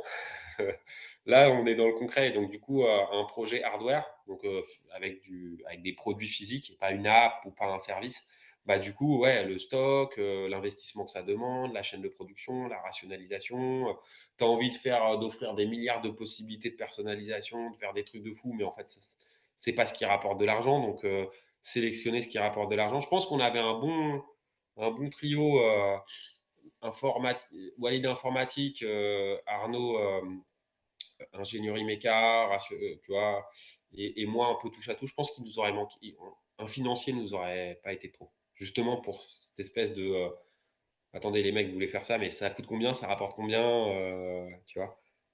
Parce qu'on a fait des trucs qui coûtaient hyper cher et qui n'ont rien rapporté. Oh, Du coup, ça, c'était c'était les difficultés. Vendre sur Internet, tu vois, vendre un produit sur Internet fait à partir d'une chaussure qu'un mec t'envoie, en termes de flux, ouais, flux logistique et flux informatique derrière, tu vois, passer des tableurs Excel à un ERP, donc entreprise ressources planning, qui est un peu l'ossature informatique de toute boîte. Tu vois, les gens connaissent souvent SAP ou ce genre de choses. C'est hyper lourd, hyper coûteux. Ça apporte rien au client. Enfin, pas grand-chose. Enfin, visiblement, ça lui apporte rien, même si toi, après, tu peux mettre plus d'offres sur ton site et mieux gérer et moins te planter sur les envois et tout. Mais du coup, ouais, c'est toute cette partie, gérer un business avec de la prod, du stock, ça a été assez lourd et ça a amené plein de défis qu'on a dû relever, quoi. Donc là, 2014, vous créez la boîte. Euh, Ouais. Pendant 5 ans, vous êtes au 4000. Ouais. Et ensuite, à partir de 2019, alors, Alors en 2018, déjà, ouais, on se dit: «Bon, on a un truc, on est en train de faire une collab avec une célèbre marque de luxe qui est une sellerie, parisienne». Donc voilà, si je j'ai pas le droit de dire le nom parce que c'est en marque blanche, mais voilà, on sort des patins à 3 800 € avec un châssis en bois, vraiment, enfin, ils viennent nous chercher et on arrive à être au standard quoi, de production d'une des plus grandes maisons de luxe, françaises. On fait même passer, quelques pièces, avec défaut pour voir si vraiment ils ont un contrôle qualité si drastique. Ils ont un contrôle qualité drastique parce qu'ils les voient et qu'ils nous les renvoient, mais on arrive à bosser avec eux et c'est super et du coup, on se dit: «Bon», et la boîte est à peine rentable, mais Walid, il nous a rejoints en 2018, mais il est au chômage, donc il est pas payé. Il est mandataire social, donc il a le droit de bosser, sans être payé. Arnaud et moi, je crois qu'on a fait la moyenne, entre le début et 2018, je crois que par mois, moi, j'ai touché 400 € et Arnaud 600. Tu vois? C'est entre les mois où tu te payes, les mois où tu ne peux pas. Parce que tu commences à avoir des salariés, donc eux, tu peux pas déconner, quoi. Il faut les payer à la fin du mois et c'est pas leur boîte et ils s'en foutent, quoi. Donc moi, des fois, moi, comme je fais de la danse, bah et que je fais des prestats de danse, bah, je facture avec Flâneurs, mais je me reverse pas la thune. Donc les prestats de danse, des fois, elles servent à payer les salariés, quoi, tu vois? Donc toujours un équilibre un petit peu précaire, enfin un équilibre qui est pas encore existant, tu vois? Et on se dit: «Bon, soit on fait un petit atelier et on est des artisans et on se met à deux trois et et on fait ça, un peu, voilà, à la petite, quoi, enfin la même chose mais en petit format». Soit, ce qu'on pensait au début, c'est que le business allait financer, le développement. Mais en fait, ça ne marchait pas. Soit on investit, dans un outil industriel et on crée un produit moins cher, plus mass market, pour faire du volume et faire, des vrais sous et cetera et donc donc du là, coup, on se dit: «Bah, pour faire ça, il faut qu'on s'associe à d'autres gens». Donc on va à l'ISPO et on fait le tour, de la place, on va voir, Rollerblade, on va voir Riddle, on va voir, Roller Derby, on va voir, STD, on va voir, Rossignol Rossignol, ils ont, Ri-Sport, je crois. ouais. On va voir EDA, on va voir, Atom, on va voir tout le monde en leur disant: «Bah, les mecs, voilà, nous on a fait ça, est-ce que ça vous dit de mettre des thunes dedans?» Le rollerblade à l'époque, c'est pas la teuf, on n'a pas encore le boom du covid et tout et du coup les gens: «Ouais, ouais, peut-être et tout, machin», à côté de ça, on essaie aussi de faire une levée de fonds traditionnelle, mais donc business, start-up, machin, mais les investisseurs, ils disent: «Ouais, votre truc de hardware, et votre truc de niche, voilà, ça leur plaît pas». Et on essaie aussi de lever de fonds avec des business angels, donc là, c'est des particuliers qui prennent des parts et on cherchait 500 000 balles et on avait, 330 000 € de dons, dont pas mal de clients qui étaient prêts à mettre, entre 10 et 100 000 € et en parallèle, heu, moi, je me suis marié à Najat Kada qui est 10 fois championne de France de patinage artistique sur roulette, donc un autre monde, mais des patineurs, des sacrés patineurs aussi pour envoyer des triples sauts et cetera et cetera et donc moi, complètement, heu, amoureux et et je découvre cette discipline et tout et du coup, Alors c'est quelque chose que je te dis là, mais que j'ai jamais raconté, mais je pense que sur Balado Roller, c'est vraiment l'endroit où on peut raconter un peu des choses, exclusives et un peu entre parce qu'on est un peu entre nous et je souhaite qu'on soit plus entre nous et qu'il y ait des fois, qu'il y ait bientôt des milliers et des milliers d'écoutes sur tout le podcast. Mais voilà, du coup, je cherche un investisseur et il y a ce pote de Najed qui est, vice-président d'une entreprise, plutôt dans le monde du bâtiment qui s'appelle Portable, qui est expert dans les portes automatiques. Donc dès que vous rentrez dans une banque, dans un hôpital ou quoi, regardez le petit moteur au-dessus, c'est souvent un moteur portable ou un détecteur portable. Donc, ils posent des portes et ils font la maintenance aussi. Et ils ont aussi, et Maxime, quand il est rentré ça, parce que c'est son père qui a monté cette boîte, qui a racheté cette boîte alors qu'il était poseur de porte à la base, hein. Il est de tout en bas, il a racheté la boîte et après il l'a développé de fou. Et quand Alors, Maxime est arrivé, son père il lui a dit bah, tu vas développer un nouveau truc, tu vas pas reprendre mon poste, tu vas développer un nouveau truc. Et du coup, il a ouais, développé un marché, c'est les portes palières de quai, donc c'est les portes sur les quais de métro. Et du coup, lui, il est vice-champion du monde de danse oui, artistique. je vais juste remettre le pari un petit peu de contexte. Vas-y. On parle de la famille Duponchel, Ouais, donc avec Maxime. Euh, ouais, c'est une famille qui est un peu connue dans le patinage, parce que Maxime, effectivement, a évolué au plus haut niveau. ouais, Pour parler de Portalp et donner une idée un petit peu de la taille de la structure, c'était en 2020 un groupe avec 1200 salariés et 106 millions d'euros de chiffre d'affaires. ouais. Donc ça fait déjà un beau bébé. Et Euh, une 10-15 filiales, déjà 10-15 ouais, entreprises. effectivement, ouais. Et à cette époque-là, donc c'est à peu près en 2019, il rachète Flanners. Ouais, Flanners, il rachète les parts de Walid, d'Arnaud et de David, un petit peu les miennes. Pas faut pas croire qu'on s'est mis bien. En gros, Arnaud, ça fait comme s'il avait été payé depuis le début, quoi. Tu vois? Un salaire d'ingénieur, donc Walid, ça lui fait pas énorme non plus. Enfin, on s'est arrangé pour que tout le monde soit content et cetera. On s'est moi, je leur ai filé un peu d'action. Enfin bref, on s'est arrangé pour qu'on soit content. Mais eux, ils étaient contents de cette porte de sortie aussi parce que, tu vois, on a un peu galéré, tu vois? Ça faisait, 1 an et demi qu'on cherchait des investisseurs et tout, voilà et du coup, ils ont quand Portal rachète, bah, voilà, Maxime, il trouvait ça lui, il était patineur, donc en fait, Najette, ma femme, lui a offert une paire pour son mariage. Voilà, c'est comme ça qu'il a eu sa 1re paire et il trouvait ça marrant d'être en diversification de son activité et puis, comme il pose des portes sur les quais de métro, il y a un lien avec la mobilité aussi et voilà, on avait fait Hermès, enfin pardon, on avait fait la marque de luxe, coupage au montage, au oui, je pas. l'enlèverai. Et voilà, on était crédibles et ils trouvaient ça intéressant, en plus d'avoir, ce côté humain. Mais clairement, c'est, l'occasion qui fait le larron, c'est un truc de réseau et si j'avais eu zéro réseau et qu'on n'aurait pas réussi en fait, on aurait dû arrêter ou, réduire la voilure et avoir une petite échoppe où les gens pouvaient nous amener leurs chaussures pour qu'on les transforme. Ouais, il y a un truc qui me semble important d'aborder à ce moment-là, c'est quel est le poids de Flanners en termes de business.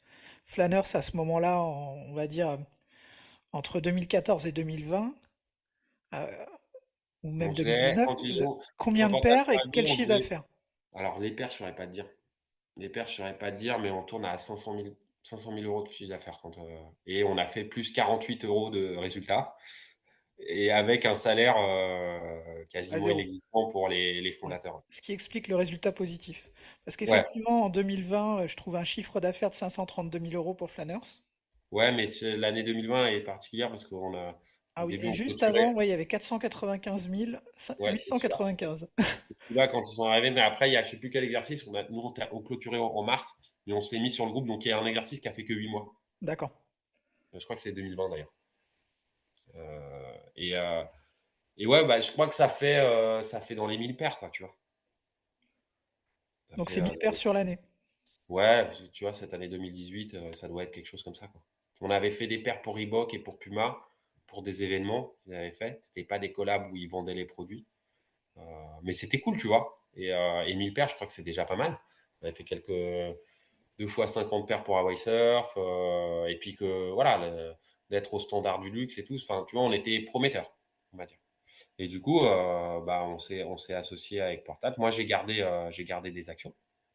Il y avait, voilà, quand les investisseurs viennent dans une boîte, en général, ils mettent des mécanismes en place pour être sûr de pouvoir tout récupérer à un moment donné. Mhm. Et c'est de bonne guerre et moi, j'étais super content. En 2019, j'avais un salaire et c'était déjà super et surtout, Maxime, Talp disait: «Bah, on va investir et on va développer un outil industriel pour faire un produit plus mass market».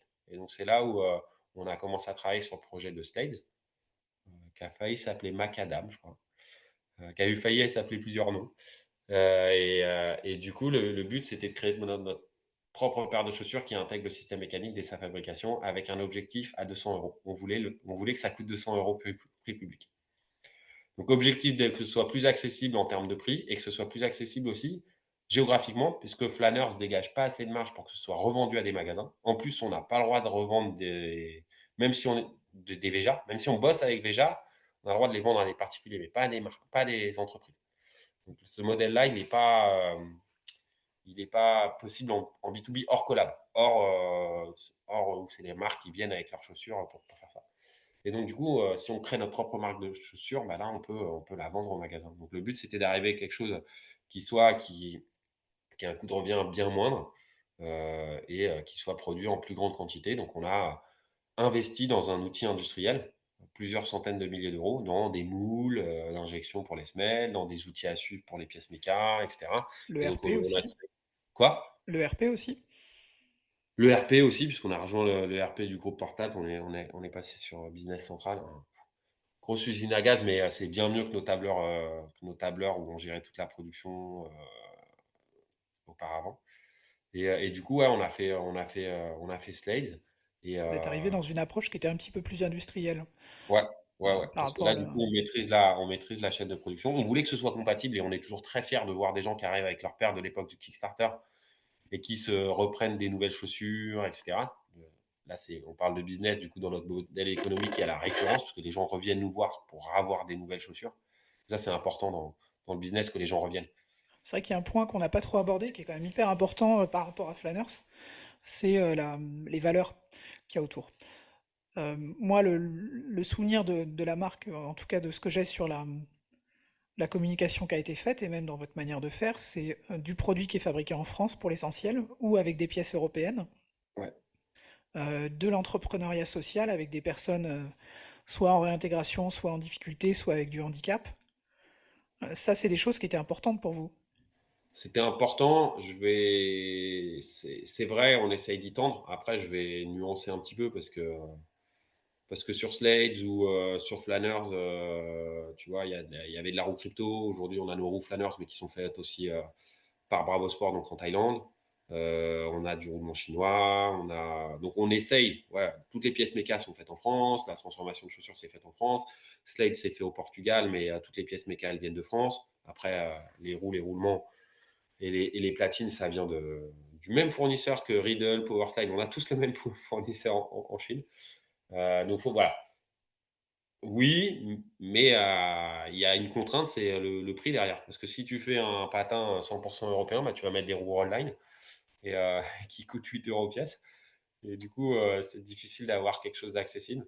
Et après, sur l'aspect, on a ouvert nos portes à des stagiaires de la Courneuve et d'autres. On a essayé d'accompagner des gens.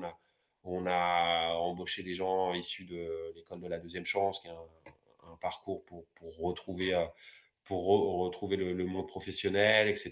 Mais on n'est pas non plus un chantier d'insertion. Et la réalité, voilà, c'est que on fait un peu de discrimination positive, si tu veux, mais voilà, c'est toujours les compétences. Et que quand il nous faut un ingénieur, bah, il y a plein d'ingénieurs qui sont nés à la Courneuve, mais une fois qu'ils sont devenus ingénieurs, ils se barrent. Du coup, oui, mais avec l'obligation d'avoir une cohérence business. Et du coup, l'aspect valeur et le business, bah, des fois, ça limite un petit peu le côté valeur.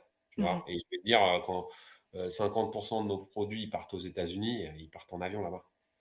Et ouais, on va pas envoyer nos produits en bateau, quoi. Enfin, tu vois, les flâneurs, enfin, quand c'est distribué, les Slades qui partent et qui sont vendus par les magasins, aux États-Unis, on peut les envoyer en bateau s'il y a de la quantité, mais quand un magasin prend 5 paires, je ne vais pas les envoyer. Donc, tu vois, il y a certaines limites quand même à ça. Après, Slades, légalement parlant, c'est made in Europe, parce que Portugal, parce que France, parce que tout ça, et que la partie qui vient d'Asie est suffisamment minime pour qu'on ait un Made in Europe. Mais il faut, voilà, il y a une réalité business quand même qui parfois peut rentrer en collision, avec le côté valeur, quoi. Mais voilà, on a essayé de communiquer dessus, communiquer sur notre savoir-faire, notre innovation et j'espère sans trop se la raconter et être, et nous montrer plus beau qu'on l'était. Alors, en Pour le coup. 2021, le Seat Flanners décolle, hein. Il passe à 1 120 000. Putain, tu as Euh, tous les chiffres, toi. Ça, c'est pareil, on n'a jamais communiqué dessus. Bah, s'ils sont publics, hein, il suffit Ouais, d'aller je sais, sur à l'époque, société.com et fouiller un peu. je sais, à l'époque, si tu regardes normalement les exercices précédents, je faisais en sorte qu'ils ne soient pas publics. Tu peux payer le greffe du tribunal pour pas que ce soit public, mais depuis qu'il y a portable. Bah, ouais, ouais, bah écoute, c'est une vraie croissance, hein, là, si Donc tu ça veux les double. chiffres. Ouais, ouais, là, cette année, on va terminer à 2,2 millions.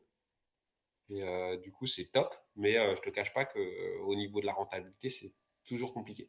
Parce qu'il y a tous ces, voilà, il y a ce qu'on appelle les amortissements. C'est-à-dire que quand tu as dépensé 400 000 euros une année pour investir dans un outil industriel, et bah, c'est compté qu'en amortissement. Donc sur 10 ans, chaque année, tu vas payer comptablement une partie de ça. Et du coup, ça, les coûts de revient, etc. Et du coup, bah, même si on y tend et que de plus en plus on tend à l'équilibre et tout, bah voilà. Et puis cette année, voilà, 2,2 millions, il y a aussi la fin. Enfin, Flanners a eu plein de vies et plein de cycles. Et là, c'est aussi une grande réalisation. C'est-à-dire qu'on a fait une collab, notre plus grosse collab. Parce qu'avant, entre-temps, en 2020 ou 2021, on a fait une collab avec Flippers, une patinoire à roulettes, avec qui on a failli monter une, euh, une filiale aux États-Unis, mais ça s'est pas fait finalement, et tant mieux. Mais on a quand même fait 200 paires pour les 30 ans de l'album de Dr. Dre de Chronic. Donc 30 paires d'Air Force d'Air Force customisées qui nous avaient fourni, avec un grip, avec des roues couleur weed, avec le logo de Flippers. Voilà. Et c'était une super réalisation. Et cette année, en 2023, on a fait une collab avec une autre célèbre marque de luxe, toujours en marque blanche, dont j'ai pas le droit de dire le nom. Mais si vous regardez un petit peu, voilà, il y a quelques Même parutions. sur Roller en ligne, il y en a. Ah ouais, ça y est, tu l'as posté. Bah, allez sur Roller en ligne pour tout savoir parce que Alexandre, il a tout deviné avec qui c'était. Parce que ça se reconnaît, c'est un système Flanners. Donc ceux qui Ouais, nous ouais. connaissent, oui, ils nous connaissent. Mais Visuellement, voilà, il y a des signes qui trompent pas. voilà. Mais du coup, mais là, ce qui est super, c'est qu'on a reproduit la technologie de Slate. Donc le fait d'injecter les semelles autour de notre système et non pas d'intégrer notre système une fois que la chaussure est fabriquée. Donc en fait, on a reproduit notre outil, notre méthode de production industrielle avec un partenaire. Donc on se dit que l'étape suivante, bah, c'est pas faire 1200 paires comme avec eux, mais d'en faire 100 fois plus avec un grand nom de la sneakers. Puisqu'on sait faire maintenant industriellement et aller dans les usines de semelles pour leur apprendre à mettre des systèmes mécaniques dans leurs semelles. Donc ça, c'est super et c'est un aboutissement. Et c'est l'aboutissement pour moi de l'accompagnement de Portal. Et j'espère qu'on fera plein, plein d'autres choses encore ensemble. Mais ils nous ont amené des sous, mais aussi ils nous ont amené dans l'industrialisation. Donc là, votre chiffre d'affaires, il a augmenté, ce qu'on disait, tu vois, 1,1 million en 2021, 1,77 million, vu que j'ai gardé les chiffres, je les cite parce que c'est important de voir que ça a progressé. 1,7 million, presque 78 en 2022, ça fait une hausse de 24%, c'est pas mal. Ouais, ouais. Euh, Et là, on va là- finir à 2,2 millions à peu près. et 2,2 millions pour 2023, ce serait une super année. L'équilibre financier, t'en parlais, c'est vrai que moi, de ce que j'ai vécu de la marque en allant visiter vos locaux à 2 reprises, d'abord dans les tout premiers à la Courneuve et ensuite dans ceux que vous aviez eus après, votre nombre de salariés, Encore. il avait explosé, quoi. Et en Ouais, particulier sur la partie communication où vous avez énormément mis le paquet, quoi. Flanners, en termes de com, c'était une équipe de fous. ouais, ouais, peut-être trop. Si tu veux, et c'est un truc aussi, 2019, on en parlait tout à l'heure, Pierre, notre directeur général, qui nous a rejoint en 2019 parce que, non, pardon, pas en 2019, en 2022. Parce qu'à un moment donné, moi, je suis passionné et tout, mais Walid et Arnaud étaient plus avec moi. On avait fait des super choix ensemble, mais parfois des mauvais choix aussi. Et moi, à un moment donné, tu vois, emmener les troupes, motiver les gens, convaincre des investisseurs, des financiers, des partenaires, ça, je sais le faire. mais avoir une gestion rationnelle d'une entreprise et on s'en fout que tu vendes des cacahuètes ou des patins roulettes, tu vois? À un moment donné, il faut que le budget com soit rationnel avec tes ventes, soit rationnel avec ta politique et cetera. Donc du coup, on a un directeur général qui est dont la mission, c'est aussi ça, c'est d'arriver à nous amener avec tout le potentiel qu'on a, à continuer la croissance, mais à arriver, et on y est presque cette année, à un équilibre et aussi peut-être à rationaliser combien il y a de gens à aux ventes versus combien il y a de gens à la communication, tu vois? Et ça, moi, au bout d'un moment, c'est devenu, même si j'ai pu apprendre plein de choses, mais c'est devenu un peu trop gros pour moi, un peu trop complexe peut-être. Donc là, Flâneurs à l'heure actuelle, ça représente combien de paires par an? C'est toujours difficile. C'est toujours difficile à dire, je crois qu'en 2022, on a fait 12 000 paires. 12 000? Ouais, mais je suis pas sûr.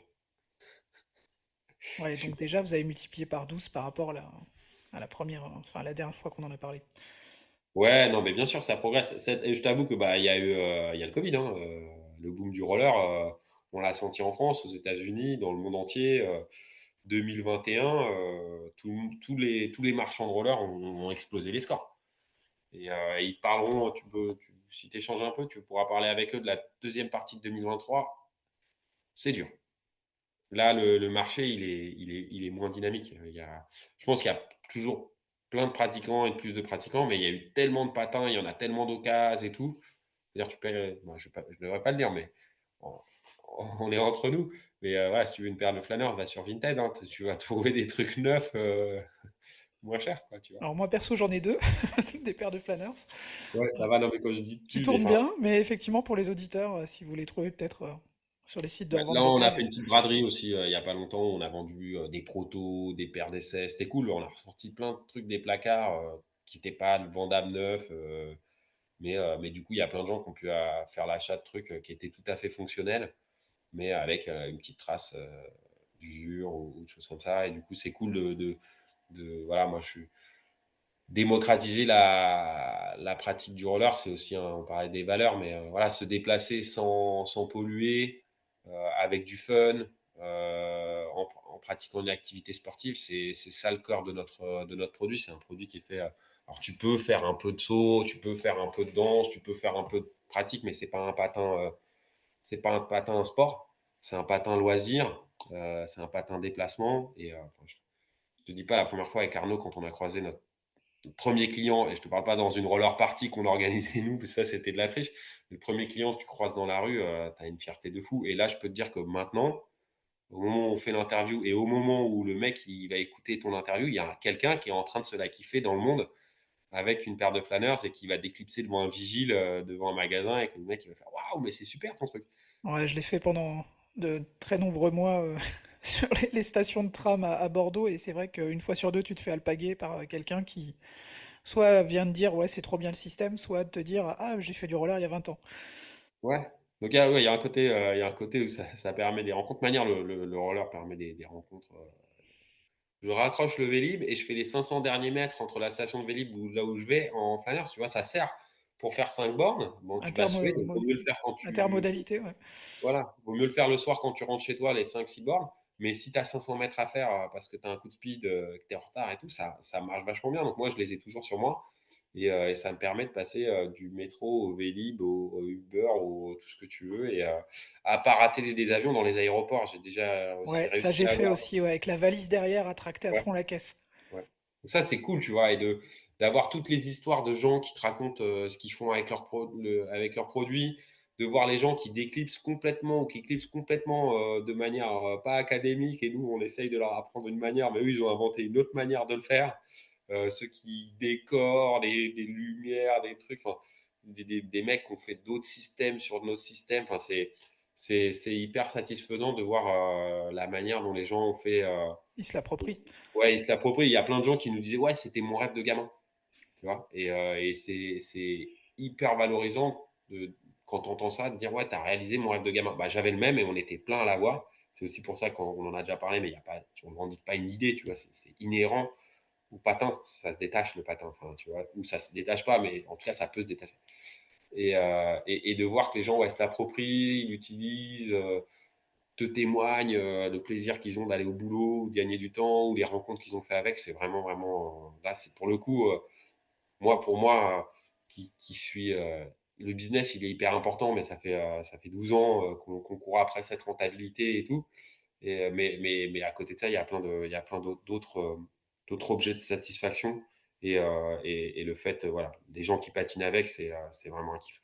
Les chaussures, quand tu reçois aussi des chaussures incroyables que les gens t'envoient, soit parce qu'elles te plaisent beaucoup, soit parce que tu les trouves complètement risibles. Mais le panel de chaussures qu'on a fait, il est à l'image des pratiquants du roller. Entre un mec qui met un fuseau pour aller faire de la vitesse, une fille qui fait du derby, un mec qui fait du skatepark ou quelqu'un qui fait de la danse, ou quelqu'un qui va juste mettre une perruque pour aller dans une roller disco une fois par an. Enfin, tu vois, tu as un spectre de gens hyper large. Et nous, bah, du coup, on arrive à les toucher un peu Ouais, tous. votre Parce qu'on client a du type, il inliner ressemble à qui qui. alors? Comment? Votre client type, c'est qui? Un garçon, fille, Je 30, crois que 35 ans? c'est plutôt une fille, 30-35 ans. Ouais.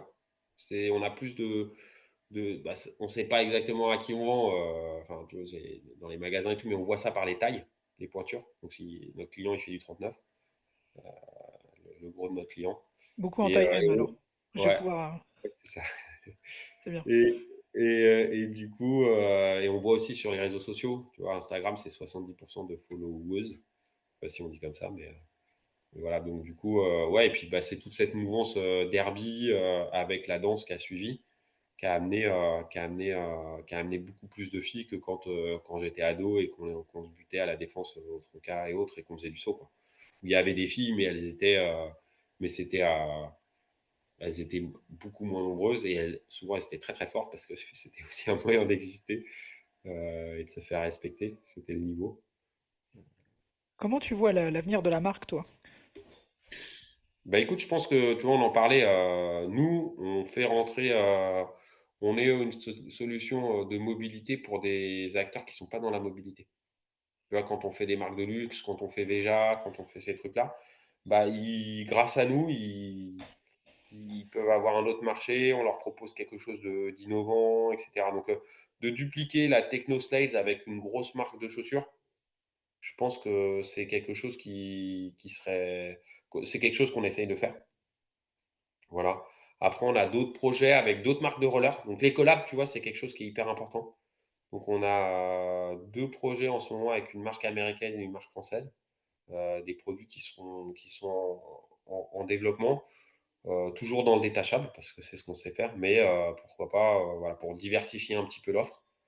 Voilà, donc les collabs, diversification de l'offre, je pense que c'est des trucs qui sont importants. Et après, là où on doit être plus fort, là, on rentre dans le business, c'est d'augmenter notre réseau de distribution, donc il y ait plus de Slaves dans plus de magasins, sachant que Slaves, là, on sort un nouveau modèle qui sera en pré-vente en février.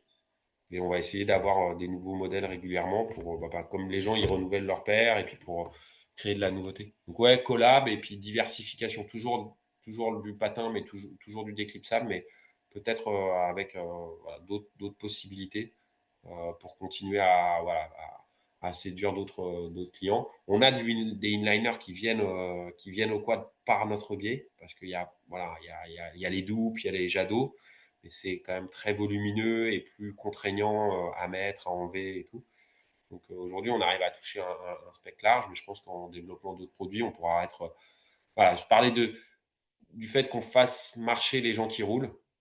L'objectif final, c'est de faire rouler les gens qui marchent.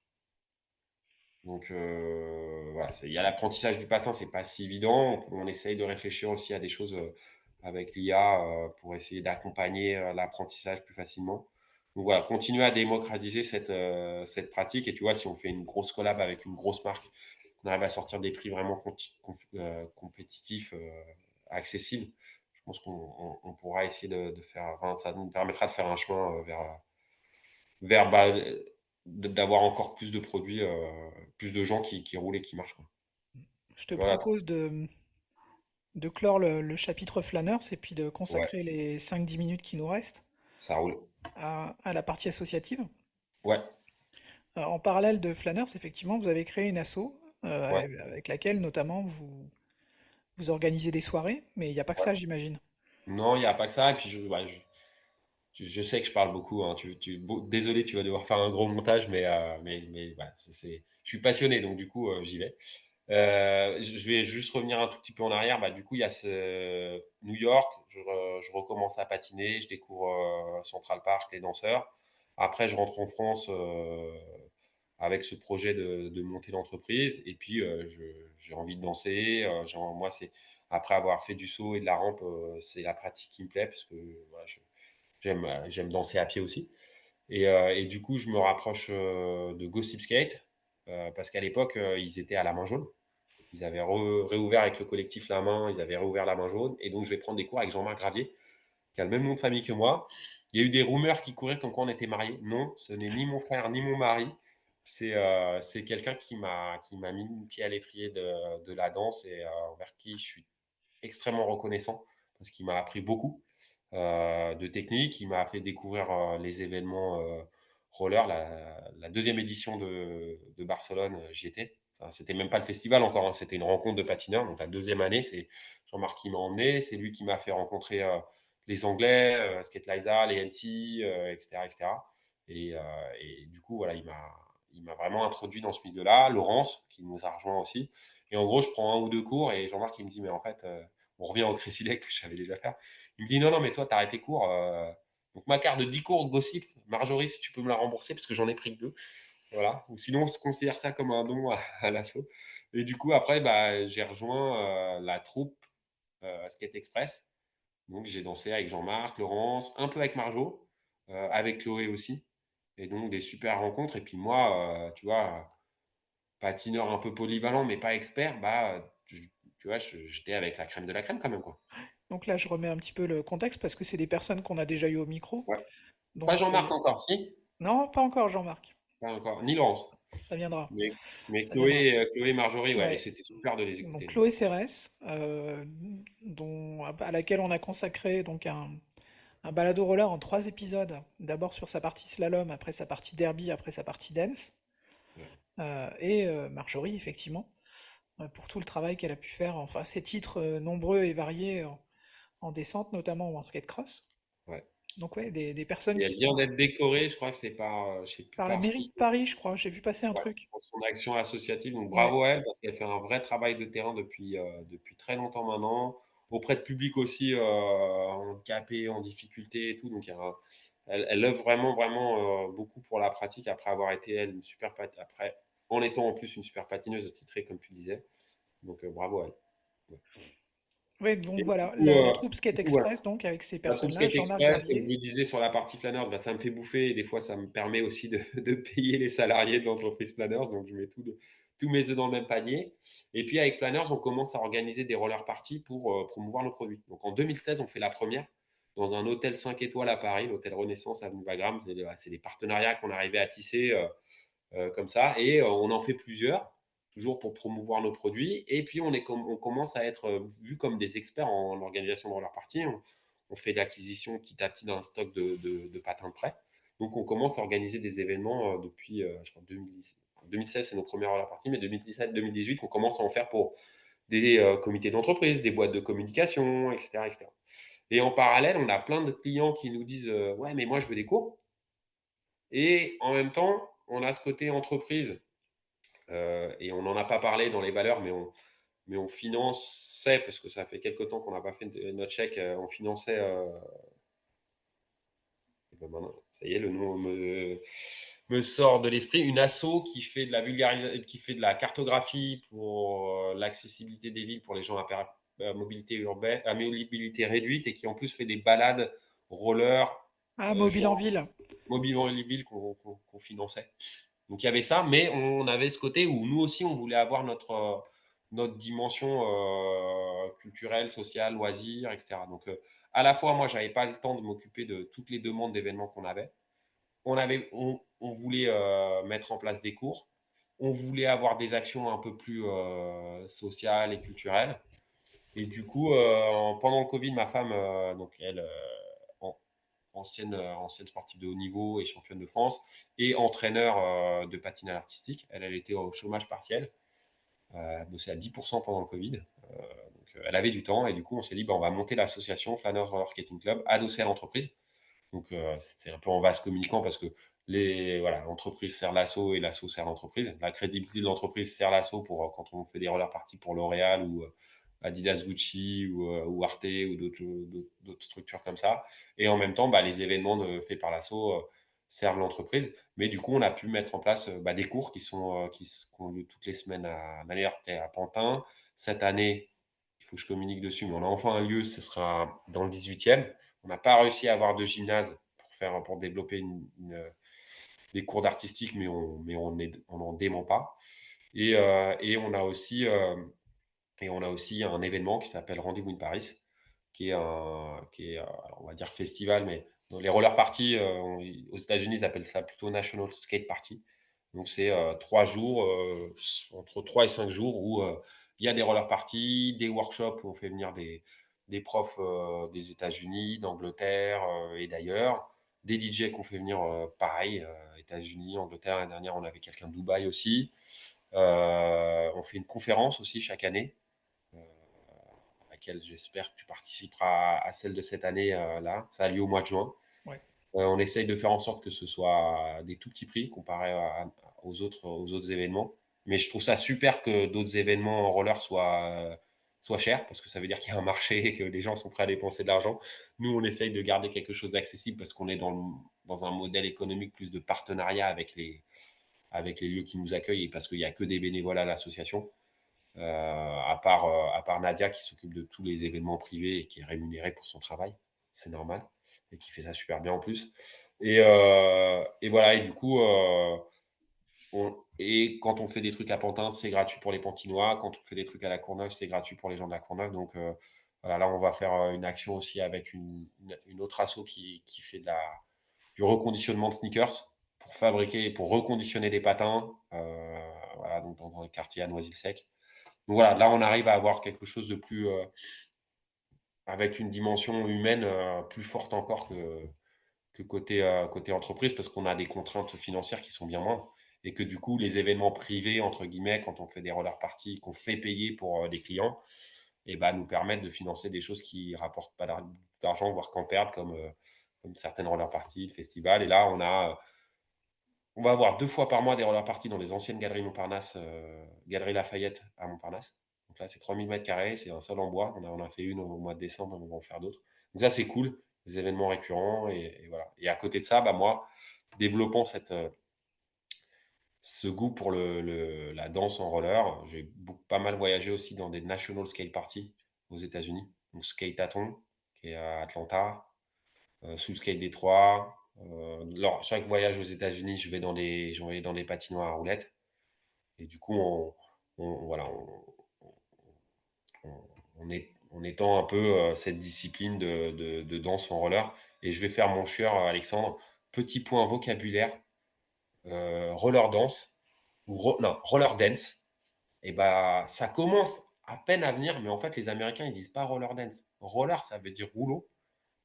Et donc, c'est vrai que les Français, on a un peu, je sais pas si c'est les Français ou si c'est Rollerblade qui a cassé le vocabulaire. Mais moi, quand j'ai mes quads, donc patins en roulette, les gens ils me disent: «Ah mais moi je fais du roller», pour me dire je fais du, inline, donc du patin en ligne. Quand tu dis skate en France, ça veut dire patin, mais pour les gens, c'est du skateboard. Heu et donc voilà, roller skate, c'est patin rouleau, inline skate, patin en ligne, skateboard, patin planche, ice skate, patin à glace. Donc du coup, voilà, c'est moi, je dis roller dance, parce que, avec un S comme en français, parce qu'aux États-Unis, ils appellent ça du rhythm skating, ou Ouais, ou du du GB dance skating skating. même, tu peux aller. Bah, JB, c'est une des disciplines du rhythm skating. Ouais. Le rhythm skating, c'est la danse en rythme. Même eux, ils sont pas tout à fait d'accord sur les termes. Mais c'est vrai que le côté roller dance, avec le dance un peu prononcé à l'anglaise, bah, du coup, on a l'impression d'utiliser un mot anglophone, mais qui est pas utilisé par les anglophones. Ouais, qui est le cul Euh, entre deux chaises. Ouais, mais encore une fois, comme tu vois, comme je l'ai dit, roller, pour les gens, ça veut dire inline, patin, ça veut dire quad, skate, ça veut dire skateboard. Enfin, de toute manière, en France, avec le vocabulaire, on n'est pas copains. Et on a refait nos mots, on a réinventé les mots. Donc roller dance, voilà, on a réinventé un mot et pourquoi pas. Mais du coup, voilà, c'était ma petite précision parce que j'aime bien faire mon chieur et j'embête tout le monde chez Flanners pour qu'on mette un S à danse parce qu'on parle français, parce qu'on parle français et que si on veut utiliser un mot anglais, on dit rhythm skating. Mais du coup, rhythm skating, il y a très peu de gens qui le comprennent en France, donc c'est un peu contre-productif, mais voilà, c'est mon petit point geek et embêté faire ça. Et pour terminer, pour l'association, bah, l'ambition, c'est d'avoir un lieu et on y travaille, d'avoir un lieu dédié à la danse en patin, donc qu'elle soit artistique ou fun, loisir.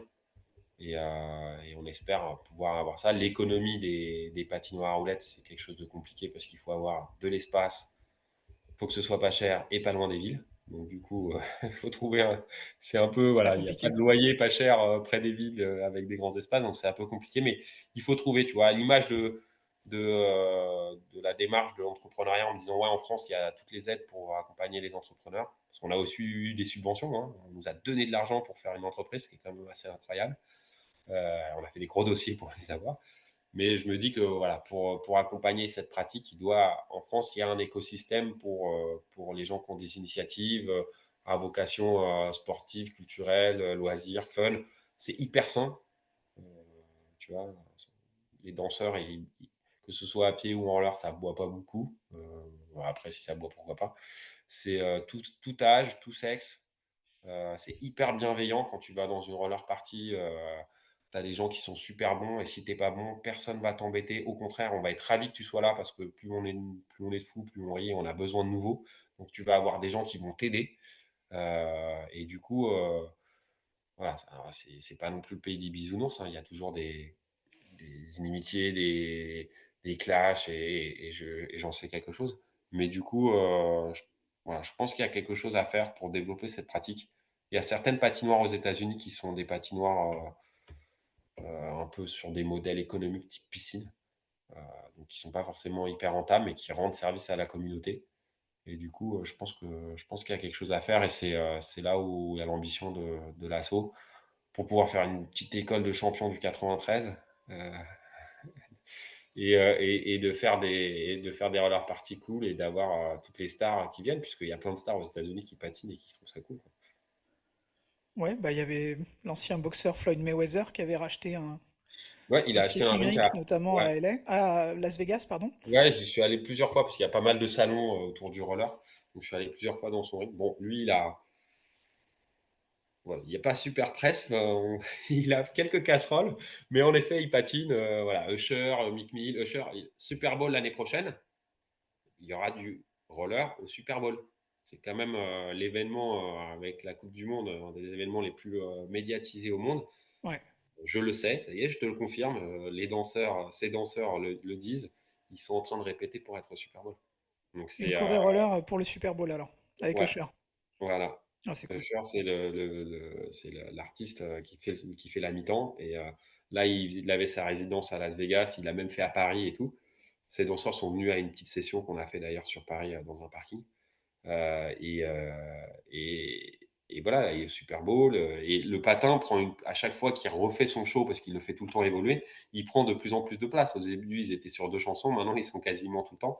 Et j'ai l'impression que la danse en roller ou rhythm skating, aujourd'hui, est la discipline qui a le plus de médiatisation. Oui, clairement, ouais. C'est ça Et qui fait le plus depuis le de. confinement, depuis le Covid. Ouais, c'est ça qui fait le plus de vues et tout. Donc, je sais qu'il y a eu une battle de danse où il y a Red Bull qui a commencé à participer à Atlanta en septembre dernier. Donc, à voir comment ça évolue. À voir comment ça évolue. Mais tu vois, après que ça a été les X Games, c'est le parc. Après, ça a été le derby. Après, maintenant, c'est la danse. Quand on était jeune, c'était le saut et le slalom. Donc, il y a tellement de formes au patin. On n'a pas parlé des latins qui sont fans de rink hockey. Ouais, Euh, alors est-ce que je peux parler de ça comme ta tribune libre du coup? Parce que là, on arrive sur la fin. ah ouais, ouais. Est-ce qu'on peut considérer que c'est ta tribune libre, ce que tu es en train de faire? Ma tribune libre, ouais, c'est qu'il y a plein de formes de patins. Patin, il a 300 ans. Il a des vagues de popularité, des vagues de déclin, mais il est toujours là. Il renaît toujours de ses cendres, soit en réinventant des formes passées, soit en créant des nouvelles disciplines. Et voilà. Et j'ai appris par toi et par Sam que Sam Neviski qui a donc écrit le livre Roller Mania, que donc le patin, les premiers, ils ont été créés pour imiter le patin à glace. Et le patin à glace, ça existe depuis la préhistoire. Donc en fait, pour moi, le mouvement du patineur, il est ancré dans le patrimoine génétique humain. C'est-à-dire que c'est un truc, on patine depuis que presque on marche, quoi. Alors, on n'a pas les dates précises, il n'y a pas de photos ou de vidéos pour en témoigner, mais du coup, on va patiner jusqu'au bout. Certains peuvent trouver ça ringard ou quoi que ce soit, mais à chaque fois, ça renaît. Que ce soit sous une forme de Heelys, parce que ça restait quand même des patins ou de trucs électriques. Là, je ne sais pas si tu as vu, il y a un truc qui casse la baraque en ce moment, Moonwalker, je crois. C'est pas le geste du patineur pour le coup, mais c'est des roues sous les pieds. Et les roues sous les pieds, c'est un truc qui est le fait de glisser, de rouler comme ça, c'est depuis toujours et je crois que ce sera toujours. Et on n'est pas prêt pour le next move parce que qui l'eût cru, quoi. Et quand j'ai commencé Flanners, qui l'eût cru que le derby aurait connu ça? Qui l'eût cru que le Covid allait générer une vague de retour de quad incroyable comme ça? Euh, qui l'eût cru qu'il y aurait du roller au Super Bowl, quoi. Toutes Donc, les générations, tous les 20 ouais. ans. Il y aura un nouveau déclin, hein, mais ça reviendra encore. Et voilà, donc les déclins, nous tous, là, les fondus, on s'en fout. Et on continue et on est libre et on n'a pas besoin d'être des milliards pour se la kiffer. On a juste besoin de roues, de roulements qui fonctionnent à peu près, d'une surface lisse et c'est parti. Bon, ça me paraît être une bonne conclusion. Ouais, Donc si c'est bon pour toi, ce sera le mot de la fin. c'est bon pour moi. Merci encore. Voilà. Je vous remercie à tous d'avoir écouté cet épisode de Balado Roller. Vous pouvez nous retrouver soit sur le site rollerenligne.com, soit sur toutes les bonnes rubriques de podcasts et de balado-diffusion. Nous vous rappelons également que vous pouvez soutenir l'association soit en partageant les contenus qu'on produit, soit en faisant un don à l'asso, et même, si vous le souhaitez, en devenant bénévole.